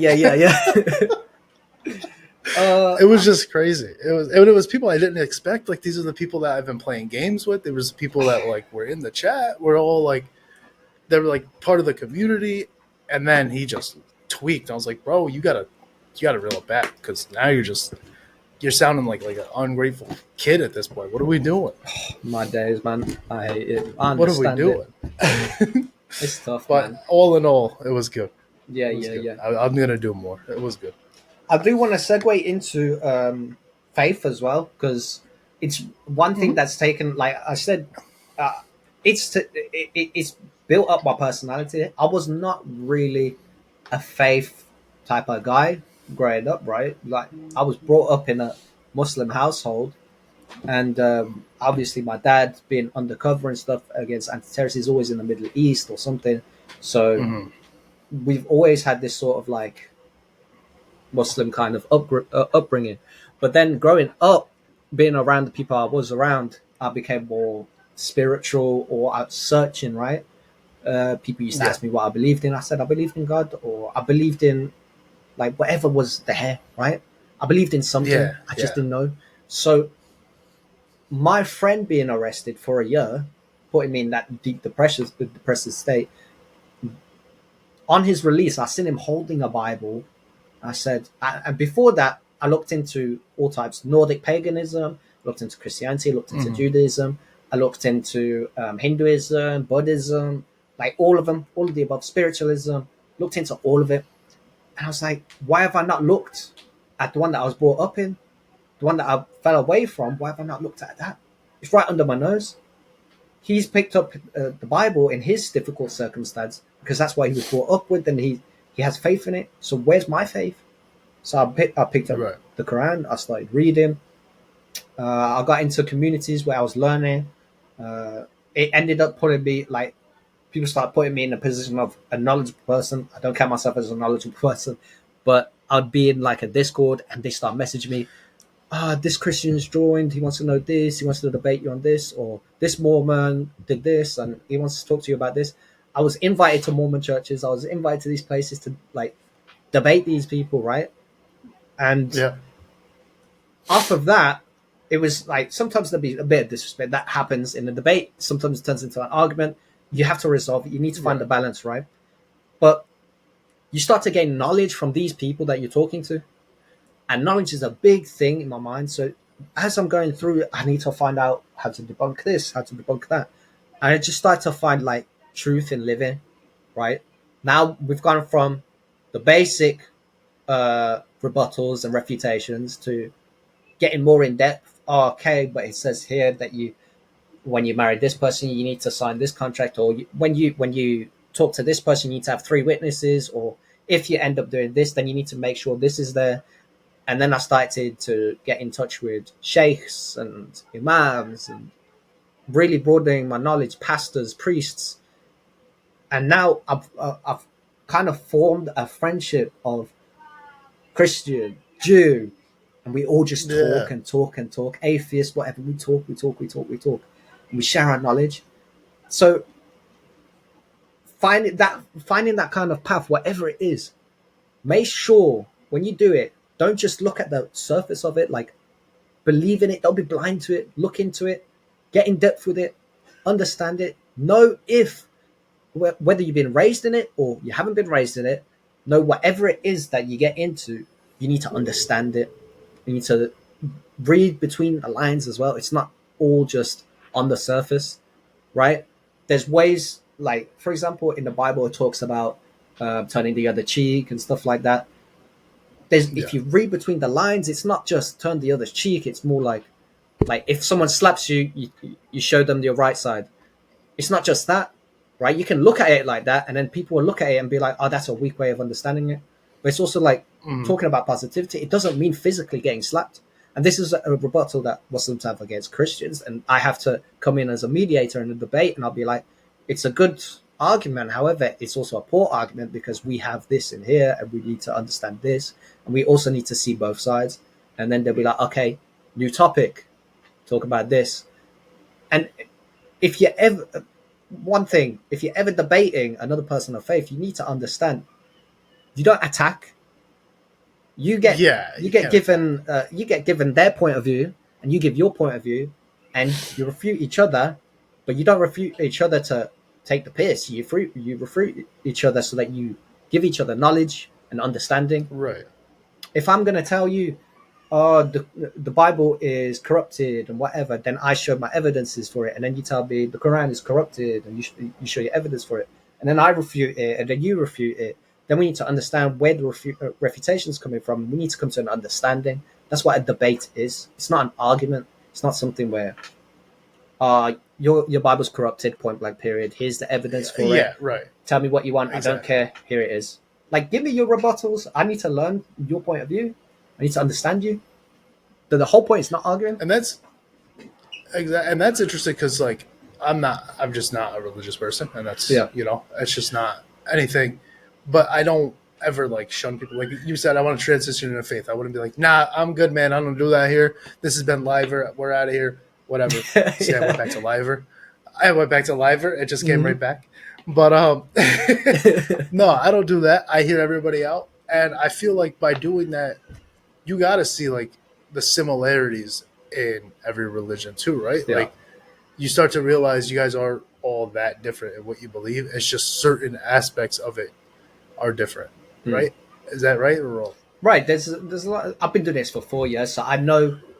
Like from my point of view, I believe like what I believe is the most truthful, absolutely. honest. Like this is the straight path, absolutely. Right?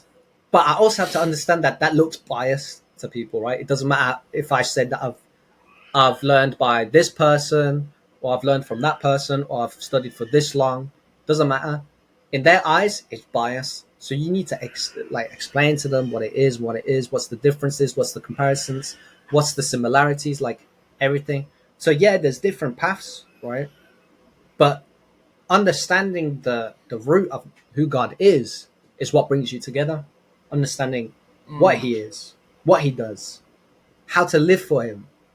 That's what brings you together. It's not about, but I'm a Protestant, I'm a Unitarian, I believe there's one God, I'm a Trinitarian, I believe that in the Trinity, the Godhead, Son, Father, Son, Holy Spirit, right? Like mixed together, but they're not together. And then you're like, okay, but I'm gonna argue against this. No, you're both men of faith. Figure out, are you praying? Okay, you're praying. There you go. Are you fasting? Okay, you're fasting. There you go. Do you believe in one God? You believe in one God. There you go. Do you do good? You do good. There you go. You're living for God. Figure out the commonalities. Figure out the similarities. Figure out the differences. Exactly. Narrow it down, and you'll find the truth. Do your research. It's not about believing blindly. Like you can't say, "Oh, but my pastor said this, so I believe it." Look into it. My imam said this, so I believe it. Look into it. We have the same issue as in Islam as we do in Christianity, right? We're more medialized because of we have ISIS and stuff like that, right? Yeah. And they're not even Muslims. They're not classified as Muslims in Islam because there's so much they do that just takes them out of it, right? But to the West, doesn't matter. So we need to explain why it matters, right? Then we need to come into common sense. We need to be like, okay, but you guys will still classify the Crusades or the Crusaders as Christian, even though the Crusaders killed Christians. You're like, well, the ISIS, the Al Qaeda's, they killed the Muslims. Like, it's the same thing. They're all fighting for land. They're all fighting for power, and they don't care about killing their own people. So let's come to a commonality and say these guys are not people of faith. They're doing the opposite of what God teaches. And there you go. Now we're together. Now we're united. It's not anything difficult to understand when you put your mind to it. No, there's so much commonality that you can easily find common ground with anybody as long as you're all practicing it the way you should, quote unquote. Like you said, what's the commonality? Are you praying? You believe in the one, whatever it might be. There is always going to be people who, like you said, are hard headed and they're like, no, Yeah, no, I don't even want to hear it. It's mine. This is the way it is. And if you yeah, don't like it, then you go this way. That's fine. I don't think it's right, but to each his own. Like I said, I'm not even necessarily. I believe in I don't know what. I just believe in doing good. yeah, It's like I've been around enough bad where it's like I don't want to do bad, so let's just be good and hopefully the universe takes care of your boy. yeah. But you said something that I wanted to touch on and I forget what it was. Like I said, I knew this was gonna happen. It happens every time. But essentially, like you say, the commonality is what people need to focus on. It's not the other thing. Oh, there we go. I got to it. The When you say the West, obviously, the thing that's helped, not really helped me because I'm just an open minded person anyway. I've always been, but I do think, as crazy as it sounds, I think the popularity in like mixed martial arts, for example, the amount of Muslim fighters in mixed martial arts that get to like have a Khabib, platform and Islam, yeah. talk about it, like I think that helps a lot. Unfortunately, there are people who just they are who they are, and especially in that sport, there's so many like racist, like just redneck people that unfortunately are there. But I do think the popularity in media, whether it be through combat sports or just sports in general, I think hopefully in the next few years deters the. I will just go with I don't know the thing 2001 what that Yeah, unfortunately implanted in a lot of people's brains. yep, Unfortunately, I think hopefully as we go further into just everything being more public, social media, sports, religions just being open to be religious, people being open to be religious publicly. yep. Hopefully, we get out of that brain dead. We'll call it what it is. It's Era. just brain dead line of Yeah, thinking. It's crazy. yeah. It's It's the been. same thing when like COVID happened and Asian people couldn't get on a subway because they Oh were my getting punched in the days, that was face, and it's so like, bro, stupid. what are we doing? Yeah. What are we doing? This is also like something that people don't understand. History repeats itself. This isn't something that just Yeah, happened now. no, It's happened before. And we keep saying, yeah, "Oh, we're improving. We're smarter in civilization. We have technology now." No, no, no, it doesn't matter because 2,000 years ago, the Jews did the same things. The Christians did the yep, same things. Like, yep. what are we doing here? There was still racism. There's still fascism. There's still Yeah, all sort of isms. a lot of it comes from household, and you can't really get out of household. Yep. Obviously, you can hope that a person does. You can hope Mhm. that a person kind of breaks that like generational chain there, where my, somebody's great great grandfather was racist. They pass it down. They pass it down. They pass it Yeah, down, and yeah, then you yeah, yeah. hope eventually it gets to one guy that's like, this is stupid. What are we doing? But until that happens, yeah, it's never going to go away. Yeah. I don't like it, obviously. You and I Yeah. both discussed that we have plenty of black friends. We have plenty of different people of different faiths and whatnot in our lives. We're obviously not a part of that, those isms, but Yeah. that doesn't mean we don't like those isms, but that doesn't mean they're going to go away. They're Yeah. just Yeah. something that we have to just keep talking about and combating it and hoping that it makes that change. But Mhm. And that you said it doesn't. best. Hey, History repeats itself. people try to label these stuff, right? So they like to say, "Oh, you're liberal because you hate fascism and like sexism." Yeah, I'm not liberal. yeah. I'll tell you that much. No, If I seen what's it called? Someone talking about immigration and saying, "Oh no, people need to get out the country when they come in here illegally." I'm on your side. If you come in here illegally, you did a crime, and you come here on a dinghy, then get out, right? Go spend your time in prison because that's what you were supposed to do in your country. Don't come here thinking you'll get away from it. But also, I understand that there are people that get handed the same treatment that are not part of that Mm, section. Like people that come over yeah, to this country and they genuinely, like, they haven't done no crimes, they haven't done nothing. They genuinely want to live a no, better life because the West holds some better things than the East, and the East holds some better things than the right, West. absolutely, But a lot of people want that transition, and they want to see how it goes. There's more money to be made over here in the West. There's more networking opportunities in the West. Like yeah, people that move here, we shouldn't hate them for it. People that right, get here legally, Fair enough. That's why I say it does not make me liberal. I just understand what a human life is valued at, and I know Yeah, there's two sides of a story. Like we need to look into these things. it's hard because like you see these guys and it's like this guy worked at this grocery store or whatever it might be, farm, whatever it might be, for 30 years, never bothered anybody, Hmm. and now they're getting detained and brought away. And it's like I can't say I think that's right. You know what I mean? Yeah, I understand the illegality of it, but he's not the same as the guys you're looking to get rid of.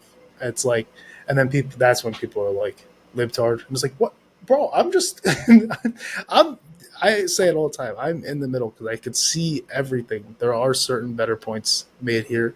There are certain better points made here. I'm in the middle. I'll pull from each thing. I like yeah, guns. I think guns are cool, yep, but I also don't think guns are cool when they are in elementary schools. It's like, bro, what are we talking about? yeah. There's like an There's obvious a standard balance there. to these things. Yeah, yeah, yeah.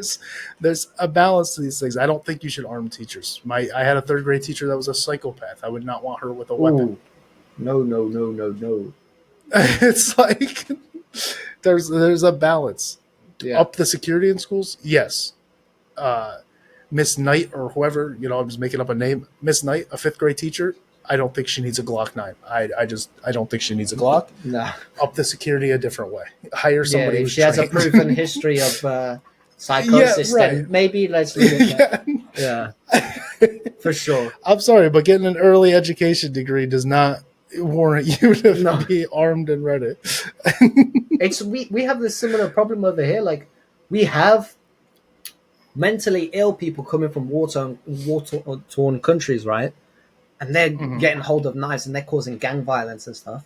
We understand that, Right. but then we also have the healthy ones that are coming over, and it's a legitimate statistic that the Muslim community here that are getting shamed all the time are the ones that are paying almost 200% more tax than the actual Yeah. British people that live here. So these people that have contributed more to your country, and then you want to kick them out instead of kicking the ones that are mentally ill out. Do background checks when they come over. Let me see your medical history. Or are you running Right. away? Have you got a criminal history? I'm like, what's going on? You do these checks at the border, accept the people that are healthy, and you'll see everything go up, right? Like everything good, not inflation. We don't want inflation to go up, but we'll see Right. more contributions from the community. We see better healthcare because it's a stereotype, but I'm telling you, the Indians did the best at medical stuff. Yeah. They, I believe it. I Exactly. believe it. I've seen it. they take up also jobs that people don't want. People that in the UK Mhm. they don't want to be trash drivers, but then you have Abdullah who's happy to do it for less than minimum wage just to take care of his family, Yep. right? He's not going to say no. He's going to do it because it keeps him busy and he's still able to afford food for his family on the dinner table. Exactly. So let's find that balance, right? Exactly. I think that's the big thing. I understand the importance of it. I get it. Yeah. They want to get the bad ones out, but there's got to be a better way than just kicking in every door of every person you're suspected of. Because you are taking away some guy who's just been on a farm for 30 years yeah. and has kind of established that that's going to be his living and he's good with it. And now you're like, nah, we're gonna change things up for you, pal. Yeah. it's So it's something I crazy. always stress is knowledge, man. You just have to be knowledgeable. Yeah. Like in life, it's you crazy. can't just be walking around. Ignorance is bliss. I think Michael Jackson said that. Or something. Yeah. But I don't know Yeah. who said it. I'm just pulling out names, right? But I just know it from the South Park, innit? You're ignorant. Yeah, You're ignorant. But yeah, man, ignorance is bliss. I get it. You can sit at home. You can not want to know about anything and just live your life. However, when you actually step out of life, everything that you're being ignorant to is what molds you. Like you go into the shop to buy this, you don't understand the price, or you're going to another shop and you see that the price is lower, you don't understand why, so you go back to the one that's expensive, thinking, "Oh, it's only lower because it's cheap quality." Nah, man, It's they're cheap. probably Yeah, just getting yep, taxed yep. more. That's probably it. That's all it is. Yeah. That's more than likely what it is. But I think that's like a program thing too. If we're just talking about price, the amount of people that think expensive means quality, and it's like, no, bro, what are you talking about? Bro, I That's not- still that's shop on not what it Temu is. and everything. Why do we man. wanna? Why do we wanna pay more? Yeah. Why do you want to pay more? It's like the crazy. what's it called? The golden item syndrome or shiny item syndrome. Yeah, yep, It's insane. it's insane. What are you doing, dude? I can see you. He's sneaking into the. Yes, bro, you're right there. You're right behind Buck. What are you talking about? Get out of here, dude. I'm wrapping up. Alright. No. All right, let's make this one quick. Then I've got a final segment I want to throw in there. No, Something I'm bring it really in. passionate You're good. about, You're good. and it cuts through. Obviously, in Islam, music's haram, right? So Yep. I can't really get into music. I've been a poet for most of my life. My granddad's a poet. My mum's a poet. I'm a poet. I used to make music when I was living in that home, and I released one song, got 100 plays in the first like 6 hours, and I deleted it because I thought it sounded trash. But yeah, music's like another thing that it comes to knowledge, I really put my mind into to understand frequency, the effects it had on people, because I wanted to know why was it haram, right? Because we still have in Islam, you still have the drums, that's still allowed. Vocal, like chords, you can manipulate the way you sing, or have like a backing vocal, ad libs. You can have a choir that change the way that it sounds, synthesize it, or add natural synthesize, natural reverb, natural whatever. So that's allowed. But then I've had to look at why it wasn't allowed, and I started to see like frequency, like the 43rd hertz is what's played in rock music and stuff. Rots away the kind of water particles that are in your body. We're made of, what is it, 76% water or something like that? 70 something, yeah. It's Yeah, almost yeah. 80%. And so imagine listening to something and the water's just like rotting away in your body. You don't even understand it. So like, why I wanted to transition into that is because you mentioned yesterday that you want to add DeAndre's like music into his when he does the duo thing with you. So I would just, Yeah. for everyone that's there, stay away from DeAndre's music. It's trash. Just always trash. I was like, bro, what is he going? What is he going with this? Hold on. That was so funny. I was like, send me just send me an MP3. You're like, not the new outro. Yeah. He said, "Don't use the new one, please." Yeah, Sarah." yes. Please use the old one, please. Nah, but I think what yeah, what was you gonna say? I think what I'm gonna do is I'm just gonna have him email me the MP3, Yeah. and I'm gonna find a way to just merge his. It's probably gonna sound like shit because it probably doesn't gonna be so offbeat with my outro, but it'll just make me laugh. So at the end of our episodes, I'm just gonna play both merged and see how many people it pisses off. Oh yeah, that's definitely gonna be some sort of rage bait right there, man. It's Sylvia like, level rage bait. it's like, what is this? Sounds like shit. Yeah. But it's like I gotta put his music in somehow, but I still gotta keep it mine, so we'll just do it both. Nah, man, I rock with DeAndre and his music. I've been there, like, I wouldn't say day one because obviously his family's been there and he did stuff before that, Yeah, right? right. But I've been there when he said he wanted to start his music journey. I've been there when he started it. I hunted him down even, like, he disappeared for a year after my first Yeah, you were year. saying this. Yeah. So I was just because I was depressed. He right? emailed me. Yeah. I was depressed. I was like, oh, where's my boy that I had fun with? The guy that pulled me out of this depressive state, and now I'm depressed again. Where is he? Because we had personal conversations. We'd cry together in our Discord because Maradona died or something like that, right? Someone influential. And like we go into deep conversations for hours, right? So I was like, where is this guy? Like, he's just disappeared. He hasn't messaged me. I'm like, I remember his first name. I remember his middle name. I remember his last name. I remember he lived in this area and he moved to this area. So I'm like, I'm tracking his background for a week, right? I have his whole family history. I've got everything. Like, Dre doesn't want smoke with me. Hey, hey, come on now. Come on now. I have everything, all his old addresses, his medical history, his criminal history, everything, man. So I was like, let me send him a message. I found it and I'm looking and he has nothing. And I see a weird email address. It's like some jet washing, right? It's like jetwashing at email.com. I'm like, huh? That sounds like a company. I don't think this is the same DeAndre. So I messaged him. I was like, yo, is this BD, aka DeAndre from like back in the day, bro? We used to talk all the time. Like I'm an old friend. You might know me as Silvio. I got an email 30 minutes later. No way. Silvio, how you been? I'm like, oh my days, it's him. It's him.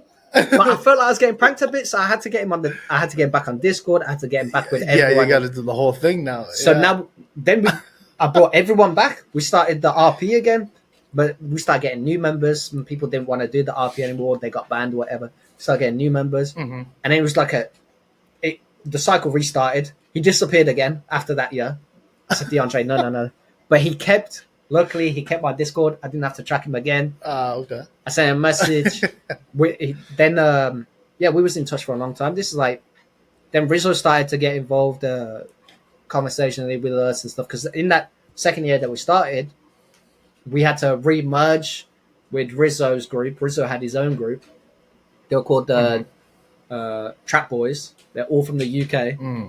And because I'm from the UK, Dre was like, oh, when we go in, you got to introduce ourselves. We're Big Money Mafia. We're trying to link up with you guys, like merge. Because we were supposed to do it in the previous way, but we need to now pretend like this is a new life and everything. So our parents tried to merge with your parents. And so we had to do it in a smart way. And then we ended up merging.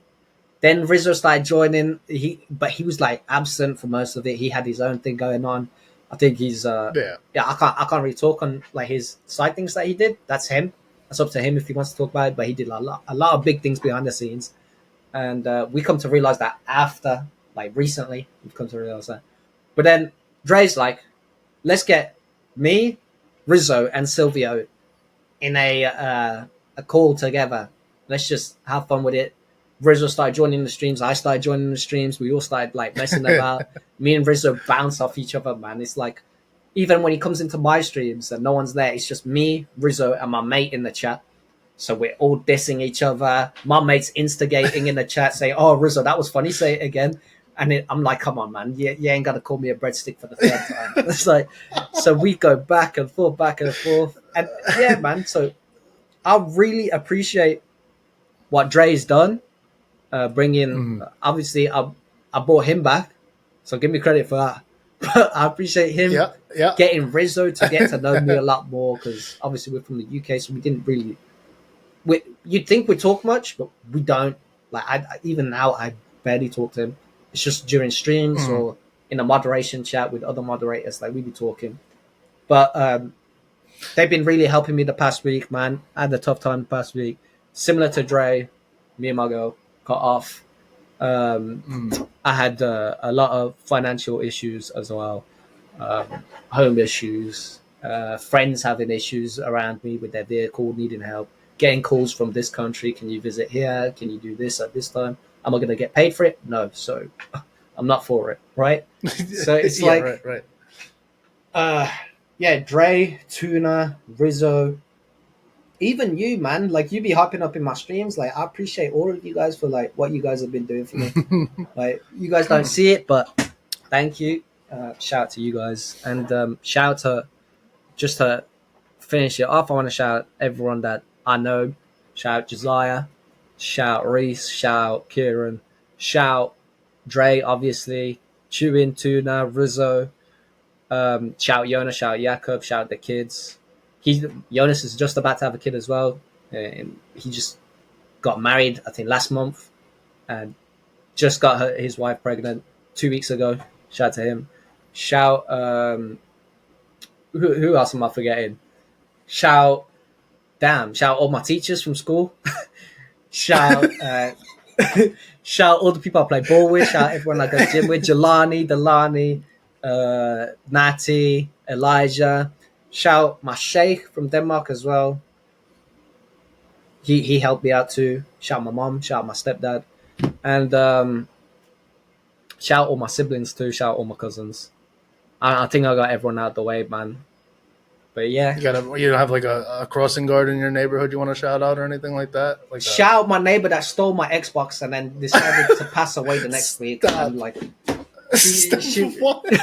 yeah, it's a strange story, man. I bought one for I think $120 brand new, and I was like, "This is a scam. Yeah. This is a scam."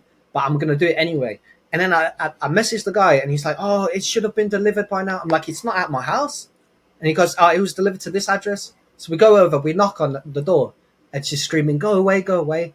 I feel sorry for her. She did end up taking her life, but like obviously it's a dark situation. But I am a humorous person. Yeah. She did steal my Xbox. The police came. Yeah. They took everything out, and my Xbox was there, so I didn't get scammed.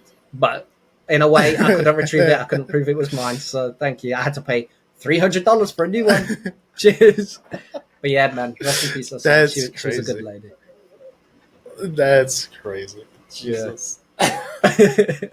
Well, this was fun. We got 2 hours. We just hit 2 hours. So we still got 4 hours then? All right, so. Yeah, we're still good. It's not even 10 o'clock here yet, so I got all day. We're good. Yeah, I've got 4 hours of yapping left to do. Might do. Nah, I'm playing. You're a family man. So I'm gonna let you get to doing what a family man does.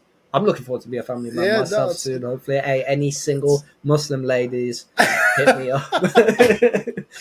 But yeah, man, it's been a great chat. I've enjoyed every minuscule second, every millisecond, and I'm looking forward to anything in the future too. Like, hit me up.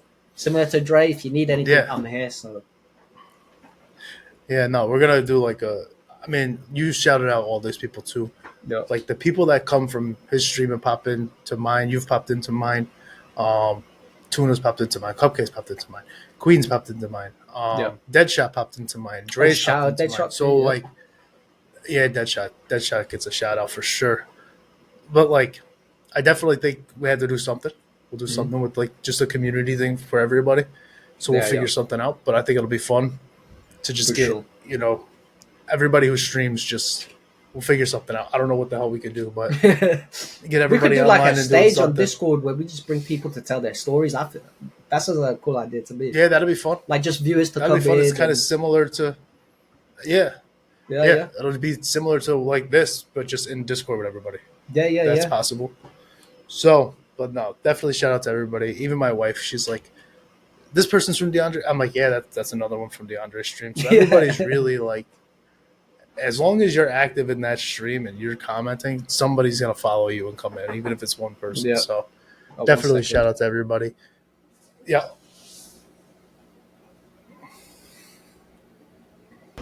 All right. Yeah. But we're good. Like I said, 2 hour mark. This will be out next Thursday. So cool. I appreciate you coming on. I gotta hype it up until that point. Because I'll be posting a lot of clips for sure. I gotta go through.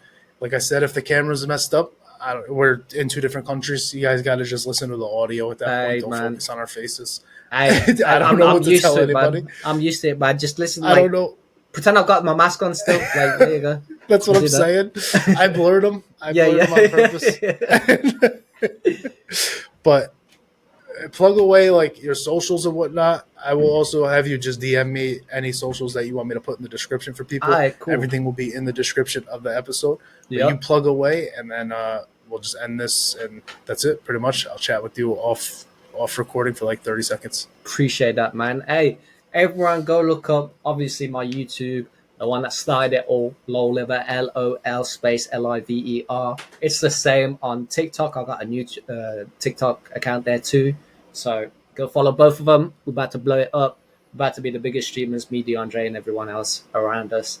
We're about to kill it in the scene. Go look up my Instagram too, _UMOUKUN